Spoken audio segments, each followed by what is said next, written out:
വിശുദ്ധ പൗലൂസ് കൊലോസ്യർക്കെഴുതിയ ലേഖനം 1-ാം അധ്യായം 13 മുതൽ 16 വരെയുള്ള വാക്യങ്ങളാണ്. അത് വായിക്കും വേളയിൽ നമുക്ക് ശ്രദ്ധയോടെ കേട്ടിരിക്കാം. കൊലോസ്യ ലേഖനം 1-ാം അധ്യായം 13 മുതൽ 16 വരെയുള്ള വേദഭാഗങ്ങൾ.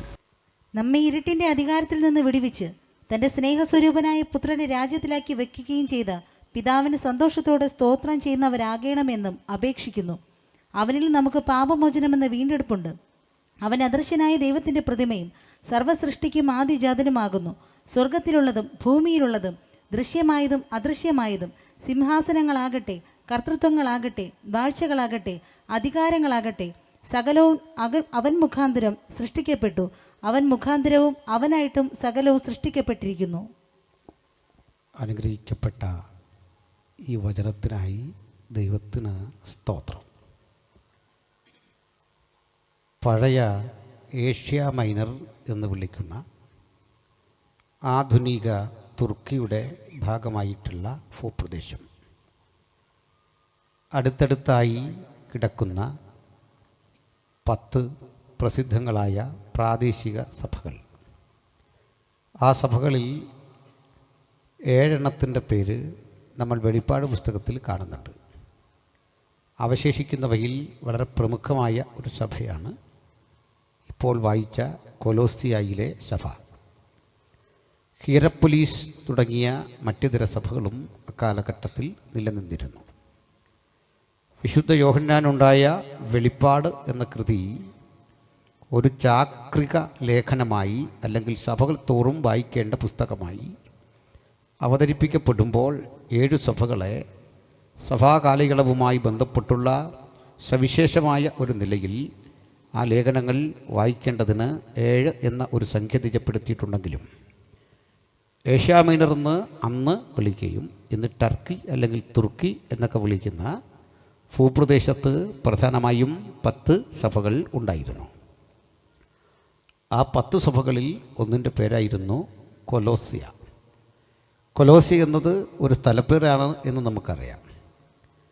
ഈ സ്ഥലത്തെപ്പറ്റി ഗ്രഹിക്കാൻ നിരവധി കാര്യങ്ങളുണ്ട്. ഇതിനോട് തൊട്ടുചേർന്ന് ലവോദിക്യ എന്ന സഭയുമുണ്ട്. ലവോദിക്യ സഭയിൽ നിന്ന് അധികം അകലെയല്ലാതെ കിടക്കുന്ന ഈ ഭൂപ്രദേശത്തിന് ചില പ്രത്യേകതകളുണ്ടായിരുന്നു. വ്യത്യസ്തങ്ങളായ ആ കാലഘട്ടത്തിലെ ആളുകൾ കുടിയേറിപ്പാർത്ത ഒരിടം, വിശേഷിച്ച് റോമക്കാരും ഗ്രീക്കുകാരുമൊക്കെ കുടിയേറിപ്പാർത്ത സ്ഥലം. ആ കുടിയേറ്റ ഭൂമിയിൽ വാസ്തവത്തിൽ റോമക്കാരേക്കാൾ സ്വാധീനം ഗ്രീക്കുകാർക്കായിരുന്നു. ഞാൻ ഗ്രീക്കുകാരെപ്പറ്റി ഒരു വാക്ക് ഒന്ന് പറയേണ്ടത് അത്യാവശ്യമാണ്. പ്രധാനമായും അന്നത്തെ കാലത്ത് ശ്രദ്ധേയങ്ങളായ 2 സമൂഹങ്ങളുണ്ടായിരുന്നു. ഒന്ന് ഗ്രീക്കുകാരും മറ്റൊന്ന് യഹൂദന്മാരുമാണ്. മൂന്നാമതുള്ളത് റോമക്കാരും ഇതര ജാതികളുമൊക്കെ. അങ്ങനെ വിശാലമാണ് ഇഷ്ടമെങ്കിലും ബൈബിൾ യഹൂദനും യവനനും എന്ന സവിശേഷമായ പ്രയോഗത്തിലൂടെ ഈ 2 സമൂഹങ്ങളുടെ സ്വഭാവ സവിശേഷതകൾ വ്യക്തമാക്കുന്നുണ്ട്. യഹൂദന്മാർ അടയാളം ചോദിക്കുന്നു, യവനന്മാർ ജ്ഞാനമന്വേഷിക്കുന്നു എന്നുള്ള പ്രയോഗം വളരെ പ്രസിദ്ധമാണ്. യവനൻ എന്ന മലയാള പദം ഗ്രീക്കുകാരൻ എന്ന ആ പ്രയോഗത്തിൻ്റെ മലയാളീകരണമാണ്. ആ പദം യുനാനി എന്നാണ് ഹിന്ദിയിൽ പറയുക. യുനാനി എന്നോ യവനൻ എന്നോ ഒക്കെയുള്ള ആ പ്രയോഗം ഗ്രീക്കുകാരെ ഉദ്ദേശിച്ചാണ്. എന്തുകൊണ്ട് ഗ്രീക്കുകാരെ യവനൻ എന്ന് വിളിച്ചു എന്ന് ചോദിച്ചാൽ, റോമക്കാർ ഗ്രീക്കുകാരെ വിളിച്ച പേര് അയോണിയന്മാർ എന്നാണ്. ഒരു ഉദാഹരണം, നമ്മുടെ നാട്ടിൽ പണിയെടുക്കാൻ വന്ന ബംഗാളികളായ സഹോദരങ്ങളെ നമ്മൾ ഭായി എന്ന് വിളിക്കാറുണ്ട്, ഭായിമാർ എന്ന് പറയാറുണ്ട്. വാസ്തവത്തിൽ ഭായി എന്നത് സഹോദരൻ എന്നുള്ളതിൻ്റെ ഒരു പ്രയോഗം മാത്രമാണ്. പക്ഷെ ഇവിടെ ഭായി എന്നതുകൊണ്ട് അർത്ഥമാക്കുന്നത് ബംഗാളിൽ നിന്ന് പണിയെടുക്കാൻ വന്ന അതിഥി തൊഴിലാളികളാണ്. എന്തുപോലെ റോമക്കാർ ഗ്രീക്കുകാരെ വിളിച്ചൊരു പേരുണ്ട്, ആയോണിയന്മാർ. ആയോണിയൻ എന്ന പദത്തിന് നഗരവാസി അഥവാ പരിഷ്കാരി, സിവിലൈസ്ഡ് എന്നൊക്കെയാണ് അർത്ഥം. പരിഷ്കാരികളായ ആയോണിയന്മാർ എന്ന പ്രയോഗം മലയാളീകരിച്ചപ്പോൾ യവനൻ എന്നായി. അപ്പോൾ യവനൻ അഥവാ ഗ്രീക്കുകാരൻ എന്ന് പറയുന്ന ആ സമൂഹത്തിന് ചില പ്രത്യേകതകളുണ്ടായിരുന്നു. മറ്റേതൊരു നാട്ടിലെ ജനതയിൽ നിന്ന് വിഭിന്നമായ ജീവിതമൂല്യങ്ങളും സംസ്കാരങ്ങളും അവർക്കുണ്ടായിരുന്നു. വളരെ പുരാതന കാലം മുമ്പ് തന്നെ അവർക്കിടയിൽ ആഴമേറിയ പഠനം നിർവഹിക്കുന്ന തത്വചിന്തകന്മാരുണ്ടായിരുന്നു. ഞാനും നിങ്ങളുമൊക്കെ മനസ്സിലാക്കുന്ന ഗണിതശാസ്ത്രം അഥവാ മാത്തമാറ്റിക്സ്, അതിൻ്റെ പ്രാക്തനമായ രൂപം ഇന്ത്യയിലും ഗ്രീസിലുമായിരുന്നു ഏറ്റവും അധികം സ്വീകാര്യമായത് ശ്രദ്ധിക്കപ്പെട്ടത്. ഗ്രീക്കുകാർ പൊതുവെ നാടകം, സംഗീതം, കല, വിശേഷിച്ച് നാടകം പോലെയുള്ള കവിത പോലെയുള്ള പരിപാടികൾക്ക് വലിയ പ്രാധാന്യം കൊടുത്തിരുന്നു. കലയെക്കുറിച്ച് മാത്രമായിരുന്നില്ല അവരുടെ ആകാംക്ഷ. കായിക മാമങ്ങൾക്കും അവർ വലിയ പരിഗണന കൊടുത്തിരുന്നു. കർത്താവായ യേശുക്രിസ്തുവിന് 776 വർഷങ്ങൾക്ക് മുമ്പ് ചരിത്രപ്രസിദ്ധമായ ഒളിമ്പിക്സ് ആരംഭിച്ചു. ക്രിസ്തുവിന് 776 വർഷങ്ങൾക്ക് മുമ്പ് ഒളിമ്പിക്സ് ആരംഭിച്ചു. അന്ന് ഒളിമ്പിക്സിൽ ജേതാവാകുന്ന വ്യക്തിക്ക് കിട്ടുന്ന പാരിതോഷികം ഒലിവ് മരത്തിൻ്റെ ഒരു ചില്ല, അതുകൊണ്ട് മെടഞ്ഞുണ്ടാക്കുന്ന ഒരു കിരീടമായിരുന്നു. അതിലെ മുഖ്യാതിഥിയായ രാജാവ് ഈ ഓട്ടക്കളത്തിലോടി ജയം പ്രാപിക്കുന്ന അല്ലെങ്കിൽ ആയോധന കലയിൽ ഏറ്റുമുട്ടി വിജയശീലാളിതനാകുന്ന വ്യക്തിയുടെ ശിരസിലേക്ക് ഈ കിരീടം വെച്ച് കൊടുക്കുന്ന പതിവുണ്ടായിരുന്നു. മൃഗയുദ്ധങ്ങൾക്ക് പേരുകെട്ട സ്ഥലമായിരുന്നു അത്.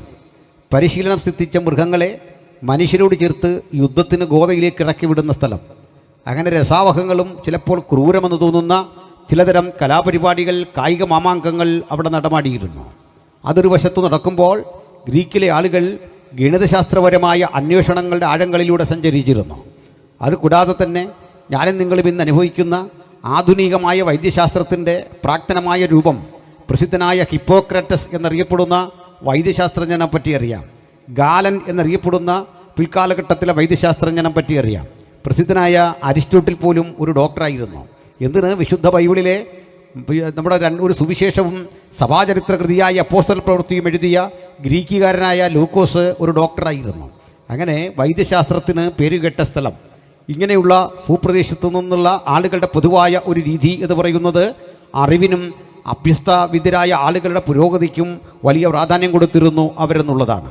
മാത്രമല്ല, രസാവഹമായൊരു കാര്യം, അവരുടെ ഒരു പൊതുവേദി ഏതൻസ് എന്ന് നമ്മൾ ഇന്ന് വിളിക്കുന്ന അഥേനയിൽ അന്നുണ്ടായിരുന്നു.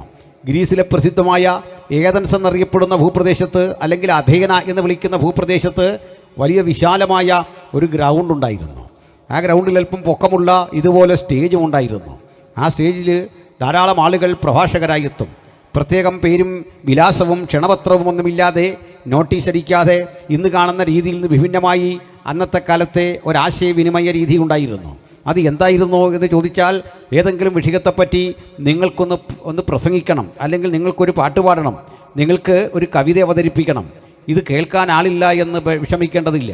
എല്ലാ ദിവസവും ഈ പറയപ്പെട്ട അഥേനയിലെ ഈ വലിയ വേദിക്ക് മുമ്പിൽ ആളുകൾ തടിച്ചുകൂടുമായിരുന്നു. വൈകാടായ വേളകളിൽ ജോലി കഴിഞ്ഞെത്തുന്ന മനുഷ്യർ പരസ്പരം കാണുവാൻ, തിരികെ പോകാനൊക്കെയുള്ള വെളിച്ചം കരുതി ആ സ്ഥലത്ത് വന്ന് സന്ധ്യയായിക്കഴിഞ്ഞാൽ വെളിച്ചം ജ്വലിപ്പിച്ച് ആളുകളുടെ പാട്ട് കേൾക്കാൻ, പ്രസംഗം കേൾക്കാൻ, പുതുതായ ചിന്തകൾ കേൾക്കാൻ, ഗവേഷണത്താൽ ഉരുത്തിരിഞ്ഞ പുതിയ ആശയങ്ങൾ കേൾക്കാൻ വന്നുകൂടുമായിരുന്നു. ആ സ്ഥലത്ത് വിളിച്ചിരുന്നത് അരയോപകക്കുന്ന് എന്നായിരുന്നു. അരയോപകക്കുന്ന് അല്പം ചെങ്കുത്തായി കിടക്കുന്ന രസാവഹമായൊരു പുൽത്തകിടിയായിരുന്നു. ആ പുൽത്തകിടിയിൽ വളരെ നമുക്ക് അല്പം വിസ്മയം തോന്നുന്ന നിരവധി കാഴ്ചകൾ കാണാം. ആ കാഴ്ചകളിൽ ഒന്ന്, എണ്ണിയാലൊടുങ്ങാത്ത ദേവീദേവന്മാരെ സ്തുതിക്കുന്ന ആളുകളിൽ ആ കൂടെ ഉണ്ടായിരുന്നു. ആ ദേവീദേവന്മാർക്ക് വേണ്ടി ഗ്രീസിലെ ചിന്തകന്മാരായ ആളുകളും അതിൻ്റെ പ്രാണേതാക്കളായ മനുഷ്യരും വ്യത്യസ്ത രൂപങ്ങളുണ്ടാക്കി അതിനെ പൂജാവസ്തുക്കളാക്കി കണ്ട് അവിടെയൊക്കെ അർച്ചനകൾ, സ്തോത്രങ്ങൾ, പ്രാർത്ഥനകൾ നടത്തുമായിരുന്നു. ഒരിക്കൽ ഇവിടേക്ക് നിരവധി ആടുകളുമായൊരു ഭക്തൻ വന്നു. ഈ ആടുകളെ ഇതിൻ്റെ മധ്യത്തിലേക്ക് അഴിച്ചുവിട്ടു. ഈ ആടുകൾ ഓരോന്നോരോന്ന് പോയിട്ട് ഈ ദേവീദേവ സ്തംഭങ്ങളുടെ മുമ്പിൽ, ആ യാഗപീഠങ്ങളുടെ മുമ്പിൽ പോയി കിടന്നു. ആ കിടന്ന മൃഗങ്ങളെയൊക്കെ അവിടെയുള്ള കല്ലിൽ വെലികഴിച്ചുകൊണ്ട് ആ ദേവപ്രീതിക്ക് വേണ്ടി അവർ ആരാധനയും അർച്ചനകളും നടത്തിക്കൊണ്ടിരിക്കുമ്പോൾ രസാവഹമായൊരു കാര്യമുണ്ടായി. ഇതിൽ ഒരാട് പേരൊന്നും എഴുതി വെക്കാത്ത ഒരു കല്ലിൻ്റെ അരികിൽ പോയി കിടന്നു. അത് കണ്ടിട്ട് ആളുകൾ ധരിച്ചു, ഈ കല്ലിലും ഏതോ ഞങ്ങൾ അറിയാത്തൊരു ദേവനുണ്ട്. ഒരു ദേവൻ്റെ അല്ലെങ്കിൽ ഒരു ദൈവിക ശക്തിയുടെ ഒരു വെളിച്ചം എവിടെയോ പ്രസരിക്കുന്നുണ്ട്. അതുകൊണ്ട് ആ കല്ലിന് പ്രത്യേക പരിഗണന നൽകിക്കൊണ്ട് അവർ ആ ദേവനൊരു പേരെഴുതി വെച്ചു, അജ്ഞാത ദേവൻ. ഞങ്ങളാൽ അറിയപ്പെടാത്ത, ഞങ്ങളാൽ കേട്ടിട്ടില്ലാത്ത, ഞങ്ങളുടെ പിതാക്കന്മാർ വന്നിച്ചിട്ടില്ലാത്ത ഒരു അജ്ഞാത ദേവൻ. അങ്ങനെയുള്ള രസാവഹങ്ങളായ ഒട്ടേറെ ചിന്തകൾ, ഞങ്ങൾ ആരാധിച്ചും പൂജിച്ചും പോരുന്ന ദൈവസങ്കല്പങ്ങൾക്കപ്പുറത്ത് ഒരു ദൈവം ഇതാ ഉണ്ട്. ആ തോന്നൽ അവരെ ഇങ്ങനെ നിരന്തരം ചിന്താപരമായ വഴികളിലൂടെ നടത്തിക്കൊണ്ടിരുന്നു. ആ സ്ഥലത്തേക്ക് ഒരിക്കൽ പൗലോസ്ലീഹ ചെല്ലുന്നുണ്ട് വിശുദ്ധ ബൈബിളിൽ. അത് അപ്പോസ്തല പ്രവൃത്തിയുടെ 17-ാം അധ്യായത്തിൽ രേഖപ്പെടുത്തിയിട്ടുണ്ട്. അവിടെ രേഖപ്പെടുത്തുന്നു, ആ പൗലോസ് അഥേനയിലെത്തുന്ന രംഗം, ഏതൻസിലെത്തുന്ന രംഗം. ഒളിമ്പിക്സ് ആരംഭിച്ച ഏതൻസ് എന്നറിയപ്പെടുന്ന ആ ഭൂപ്രദേശത്ത് ചെല്ലുമ്പോൾ ഈ അരയോപക എന്ന് പറഞ്ഞ സ്ഥലം കണ്ടു. അരയോപകായിൽ ആളുകൾ തടിച്ചുകൂടിയിരിക്കുന്നത് കണ്ടു. അവർ ചിലരോട് ചോദിച്ചു, നിങ്ങൾ എന്തിനാണ് ഇവിടെ കൂടിയിരിക്കുന്നത്? അവർ പറഞ്ഞു, പുതുമകളുള്ള പ്രസംഗം കേൾക്കാൻ, പുത്തൻ പുത്തൻ കവിതകൾ കേൾക്കാൻ, നല്ല പാട്ടുകൾ കേൾക്കാൻ, ഏറ്റവും നൂതനമായ സംഗീത ഉപകരണങ്ങൾ നിർഗളിക്കുന്ന ആ നാദധാരയിൽ സ്വയം വിലയം പ്രാപിക്കാൻ, അങ്ങനെ അഭൗതികമായ അതീന്ദ്രിയമായ ജീവിതത്തിൻ്റെ സന്തോഷങ്ങൾക്കും ആധ്യാത്മികതയുടെ അന്വേഷണങ്ങൾക്കും ഞങ്ങൾ ഇതുവഴി വരുന്നതാണ്, അല്ലാതെ മറ്റൊന്നും കേൾക്കാൻ ഞങ്ങൾക്ക് സമയമില്ല. ഇത് കേട്ട് പൗലോസ് അരയോപകസ്ഥാനികൻ്റെ അരികിൽ ചെന്നു. അരികിൽ ചെന്നിട്ട് പറഞ്ഞു, എനിക്കിവിടെ ഒരു പ്രസംഗത്തിന് അവസരം വേണം, എനിക്കൊരു അവസരം തന്നാലും. അങ്ങനെ ആര് ചോദിച്ചാലും അവസരം കൊടുക്കുന്ന സ്ഥലമാണത്. ഇംഗ്ലണ്ടിലുമൊക്കെ ഇങ്ങനെയുള്ള സ്ഥലങ്ങൾ ഇപ്പോഴുമുണ്ട്. ഏത് വിഷയത്തെക്കുറിച്ച് ആർക്കും പബ്ലിക്കിൽ നിന്ന് പ്രസംഗിക്കാം. അവിടെ നിയമ തടസ്സങ്ങളൊന്നുമില്ല. അങ്ങനെ പ്രീച്ചേഴ്സ് കോർണറുണ്ട്. സമയമുള്ളവർക്കൊക്കെ വന്ന് കേൾക്കാം. എല്ലാവരും ഇവിടെ ചെല്ലണമെന്ന് നിർബന്ധമില്ലല്ലോ. ആവശ്യമുള്ളവർക്ക് ആശയവിനിമയത്തിന് അത്തരം സ്ഥലങ്ങൾ പ്രസിദ്ധങ്ങളായ സിവിലൈസ്ഡ് കമ്മ്യൂണിറ്റിക്കിടയിലൊക്കെ ലഭിക്കുക പതിവാണ്. ഇവിടെയും ഈ സ്ഥലം കണ്ടു. പൗലോസ്ലീഹ അവിടെ ചെന്നിട്ടൊരു അവസരം ചോദിച്ചു. അരയോപക സ്ഥാനീയൻ, അതിൻ്റെ ആ അധ്യക്ഷൻ, അത് നടത്തിക്കുന്ന എൻ്റെ നടത്തിപ്പുകാരൻ പറഞ്ഞു, നിങ്ങൾക്ക് പ്രസംഗിക്കാം. പ്രസംഗിക്കാനായി പൗലോസ് എന്ന മനുഷ്യൻ പതുക്കെ ഈ സ്റ്റേജിലേക്ക് നടന്നെടുക്കുന്നു. അദ്ദേഹത്തിൻ്റെ രൂപവും ഭാവവും കണ്ട് ആ മനുഷ്യനെ കണ്ടിട്ടൊന്ന് വിലയിരുത്തി. അദ്ദേഹത്തിൻ്റെ തന്നെ ജീവിത ചരിത്രത്തിൽ അദ്ദേഹം പറയാറുണ്ടല്ലോ, ഞാൻ ഒരു അകാലപ്രജയാണ്, വാക്സാമർത്ഥ്യമുള്ള ആളല്ല. അകാലപ്രജയെന്നും വാക്സാമർത്ഥ്യമില്ലാത്തവനെന്നും ഒക്കെ സ്വയം ചുരുങ്ങുന്ന എളിമയുടെ അല്ലെങ്കിൽ സംയമനത്തിൻ്റെ, സമർപ്പണത്തിൻ്റെ, ദൈവികമായ വിധേയത്വത്തിൻ്റെ പ്രതീകമായ പൗലോസ്ലീഹ അരയോപക എന്ന കുന്നിലേക്ക് കയറി നിന്നു. മലയാളം ബൈബിളിൽ വളരെ വ്യക്തമായി ഒരു കാര്യം എഴുതി വെച്ചിരിക്കുന്നു. ഇംഗ്ലീഷ് ബൈബിളിലുമുണ്ട്. മലയാളം ബൈബിളിൽ ആ പ്രയോഗം നമ്മളേറെ ചിന്തിക്കേണ്ടതാണ്. ആ സ്റ്റേജിലേക്ക് നടന്നു കയറുന്ന പൗലോസ്ലീഹ എന്ന ആ മനുഷ്യനെ കണ്ടിട്ട് തൊട്ടുമുമ്പാകരിക്കുന്ന ഓഡിയൻസ് ചിലർ ഉച്ചത്തിൽ ചോദിക്കാൻ തുടങ്ങി, ഈ വിടുവായൻ എന്ത് പറയാൻ പോകുന്നു? ഈ വിഡ്ഢി എന്താണ് പറയാൻ പോകുന്നത്? നോക്കണം, സാധാരണഗതിയിൽ കൊടുക്കുന്ന ഒരു കമൻ്റാണ്, ഈ വിഡ്ഢി എന്ത് വിഡ്ഢിത്തം പുലമ്പാൻ പോകുന്നു? പക്ഷേ പൗലോസ് അവിടേക്ക് കടന്നു നിന്നു. അധേനാ പുരുഷന്മാരെ, നിങ്ങൾ ഭൂലോകത്തൊക്കെയുള്ള സകല മനുഷ്യരിലും അതിഭക്തന്മാരെന്ന് ഞാൻ കേൾക്കുന്നു. ഭൂലോകത്തിൻ്റെ അന്നത്തെ സ്ഥിതി എന്താണ്? ഇന്ത്യ പോലെയുള്ള രാജ്യങ്ങളിൽ നിരീശ്വരവാദം കൊടുമ്പിരിക്കൊണ്ടിരിക്കുന്ന കാലഘട്ടം. വളരെ പ്രസിദ്ധങ്ങളായ ഭാരതീയ തത്വചിന്തകളിൽ നിരീശ്വരവാദമാണ് തലപൊക്കി നിന്നത്. ഞാൻ അതുകൂടി ഒന്ന് ചേർത്ത് താരതമ്യപ്പെടുത്തിയെങ്കിൽ മാത്രമേ ഈ ചിന്തയുടെ പ്രസരണം കൃത്യമായ ഒരു അളവിലേക്ക് മുമ്പോട്ട് പോകുകയുള്ളൂ. എന്തായിരുന്നു കർത്താവായ യേശു ക്രിസ്തുവിനുമുള്ള ഭാരതത്തിൻ്റെ ചരിത്രവും അതിൻ്റെ അക്കാലഘട്ടത്തിൽ നിലനിന്നിരുന്ന വ്യവസ്ഥിതിയും?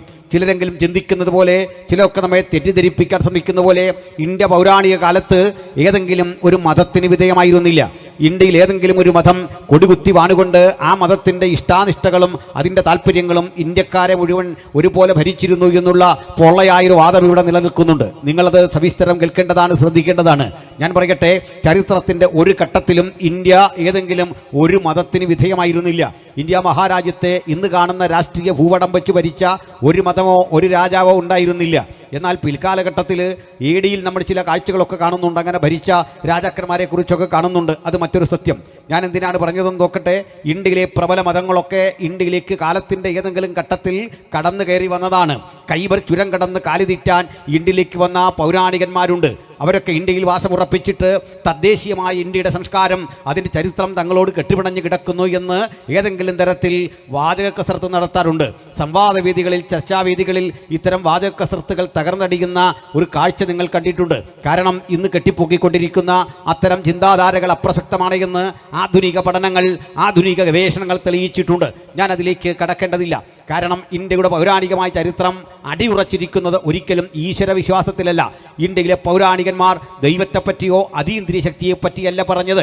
ഇന്ത്യയിലെ ഏറ്റവും പ്രസിദ്ധനായ പൗരാണികമായ അല്ലെങ്കിൽ ഏറ്റവും പുരാതനമായ ആ തത്വചിന്തകൻ അന്വേഷിച്ചെത്തിയത് നമുക്ക് അറിയപ്പെടുന്നൊരു ചിന്തകനുണ്ട്. അദ്ദേഹത്തിൻ്റെ പേര് ചാർവാകൻ എന്നാണ്.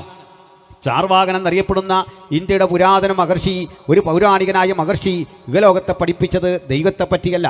ചാർവാകൻ ഒരു ദൈവ നിഷേധിയായിരുന്നു. ചാർവാകൻ എന്നറിയപ്പെടുന്ന ആ മഹർഷി വര്യന് ആയിരക്കണക്കിന് അനുഗാമികൾ ഉണ്ടായിരുന്നു. വെയിലിനെപ്പറ്റി, മഴയെപ്പറ്റി, ഇഴഞ്ഞു നീങ്ങുന്ന പാമ്പുകളെപ്പറ്റി, ഉദിച്ചുയരുന്ന സൂര്യനെപ്പറ്റി, മരണത്തെപ്പറ്റി, ജനനത്തെപ്പറ്റി ചാർവാകൻ്റെ അന്വേഷണങ്ങളെല്ലാം ശാസ്ത്രത്തോടേറെ ഒട്ടി നിൽക്കുന്നതും ആധുനികരായ യുക്തിവാദികൾക്കും നിരീശ്വരന്മാർക്കും ഹരം പകരുന്ന വിധത്തിലുമുള്ളതായിരുന്നു. ചുരുക്കത്തിൽ ഇന്ത്യയിൽ രൂപപ്പെട്ട ഏറ്റവും ശ്രേഷ്ഠമായ ദാർശനിക പദ്ധതിയായ ചാർവാകൻ്റെ മതത്തിൽ ദൈവമില്ല. പിന്നെ ഇന്ത്യയിൽ രൂപപ്പെട്ട മറ്റൊരു മതം ബുദ്ധമതമാണ്. ആ ബുദ്ധമതത്തിൽ ദൈവത്തെക്കുറിച്ച് പരാമർശമില്ല. പിൽക്കാലത്തെ ബുദ്ധൻ്റെ അനുഗാമികൾ ദൈവത്തെക്കുറിച്ച് പറഞ്ഞിട്ടുണ്ടാകാം, ആ അനുഗാമികളിൽ ദൈവവിശ്വാസമുണ്ടാകാം. പക്ഷേ ബുദ്ധൻ അങ്ങനെ പഠിപ്പിച്ചിട്ടില്ല. ബുദ്ധൻ്റെ ചിന്താധാരയിൽ എവിടെയും അതീന്ദ്രിയമായൊരു ശക്തിയെക്കുറിച്ചില്ല. ഇനി മറ്റൊന്ന് വർദ്ധമാന മഹാവീരൻ എന്നറിയപ്പെടുന്ന ജൈനനാണ്. ജൈനൻ്റെ മതത്തിലും ദൈവവിശ്വാസമില്ല. ചുരുക്കത്തിൽ ഇന്ത്യയിൽ രൂപപ്പെട്ട തത്വചിന്താ പദ്ധതികൾ 3 എണ്ണമാണ്. 1 അത് ചാർവാകമതം, 2 ജൈനമതം, 3 ബുദ്ധമതം. ഈ 3 തത്വസംഹിതകളിലും 3 മതങ്ങളിലും ദൈവത്തെക്കുറിച്ചോ അതീന്ദ്രിയ ശക്തികളെക്കുറിച്ചോ കാര്യമില്ല, ചിന്തയില്ല. ചുരുക്കത്തിൽ ഇന്ത്യയുടെ പൗരാണികത നിലയുറപ്പിക്കപ്പെട്ടിരിക്കുന്നത് ആധ്യാത്മികതയിലല്ല, ദൈവനിഷേധത്തിലാണ്. അപ്പോൾ അങ്ങതാ ഗ്രീസിൽ നേരെ തിരിച്ചാണ്. അവർ ബഹുകോടി ദൈവങ്ങളെ ആരാധിക്കുന്നു, ബഹുകോടി ചിന്തകളെ ആരാധിക്കുന്നു. ഇന്ത്യക്കാർക്കും പുരാതന ഗ്രീസുകാർക്കും തമ്മിൽ ചില ഇഴയടുപ്പമുള്ള ബന്ധമുണ്ട്. ആ ബന്ധങ്ങളൊക്കെ രസാവഹമായ പഠനമർഹിക്കുന്ന മേഖലകളാണ്. അതിൽ ചില സാമ്യങ്ങളുണ്ട്, അതിൽ ചില സവിശേഷതകളുണ്ട്. അങ്ങനെ ഇരിക്കുന്ന ഘട്ടത്തിൽ അഥേനയിലെത്തിയ പൗലോസ് പറയാണ്, അഥേനാ പുരുഷന്മാരെ, ഭൂമുഖത്തുള്ള സകല മനുഷ്യരിലും നിങ്ങൾ അതിഭക്തന്മാർ എന്ന് ഞാൻ കാണുന്നു.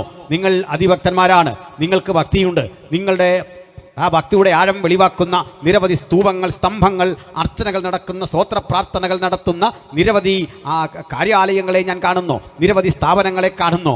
നിങ്ങളുടെ ഇടയിൽ ഞാൻ മറ്റൊരു കാഴ്ച കൂടി കണ്ടു, മറ്റൊന്നും കാണാത്ത രസാവഹവും വിസ്മയകരമായൊരു കാഴ്ച.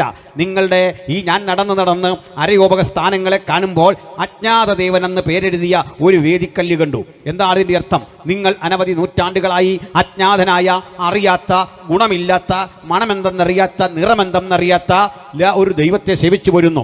എന്തിനാണ് നിങ്ങൾ ഗുണമില്ലാത്ത, മണമില്ലാത്ത, ഉറപ്പില്ലാത്ത, വസ്തുത അറിയാത്ത ഒരു അജ്ഞാത ദേവനെ ആരാധിക്കുന്നത്? ഈ ചോദ്യം ചോദിച്ചിട്ട് പറയാണ്, നിങ്ങൾ അറിയാതൊരുവനെ ആരാധിക്കുമ്പോൾ ഞാൻ അറിയുന്ന ഒരുവനെക്കുറിച്ച് നിങ്ങളോട് പറയാം.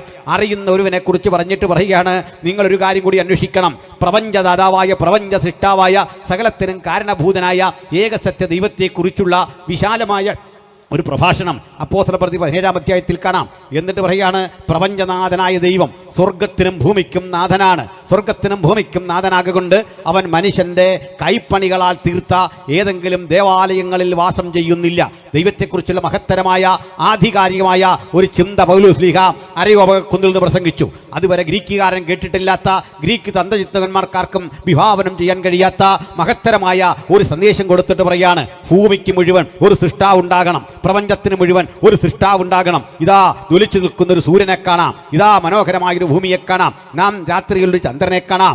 ഈ സൂര്യൻ, ചന്ദ്രൻ, ഭൂമി, ഈ ചരാചരങ്ങൾ ഇവയൊക്കെ നോക്കിയിട്ട് പറയുകയാണ്, ഇവയ്ക്കൊരു ഭ്രമണ താളമുണ്ട്, ഇവയ്ക്കൊരു രീതിശാസ്ത്രമുണ്ട്, അവർക്കൊരു പ്രവർത്തന രീതിയുണ്ട്. ഈ മനോഹരമായ ഭൂമി സ്വന്തം ഭ്രമണപഥത്തിൽ കറങ്ങുന്നു, അത് സൂര്യനെ വലം വയ്ക്കുന്നു. ഞാൻ എൻ്റെ വിശദീകരണമാണ് ഈ കൂടെ തരുന്നത്. പ്രിയപ്പെട്ടവരെ, ഇതെല്ലാം ചൂണ്ടിക്കാണിച്ചിട്ട് ഈ പ്രപഞ്ചത്തെ മുഴുവൻ സൃഷ്ടിച്ച ഒരു ദൈവത്തെക്കുറിച്ച് പൗലോസ് പ്രസംഗിക്കാൻ തുടങ്ങി. ഭൂമി എത്ര മനോഹരമാണ്, അതിൻ്റെ ആ പ്രവർത്തന രീതി, കോടാനുകോടി വർഷങ്ങൾ ഈ ഭൂമി ഭ്രമണം ചെയ്യുന്ന രീതികൾ അതെത്ര വിസ്മയാവഹമാണ്. പക്ഷേ പൗലോസ് ശ്ലീഹയും വിശുദ്ധ ബൈബിളും വളരെ ഒരു കാര്യം സമ്മതിക്കുന്നു, ഭൂമി മനോഹരമാണ്, അതിൻ്റെ ചലന നിയമങ്ങൾ മനോഹരമാണ്. പക്ഷെ ഭൂമി ദൈവമല്ല.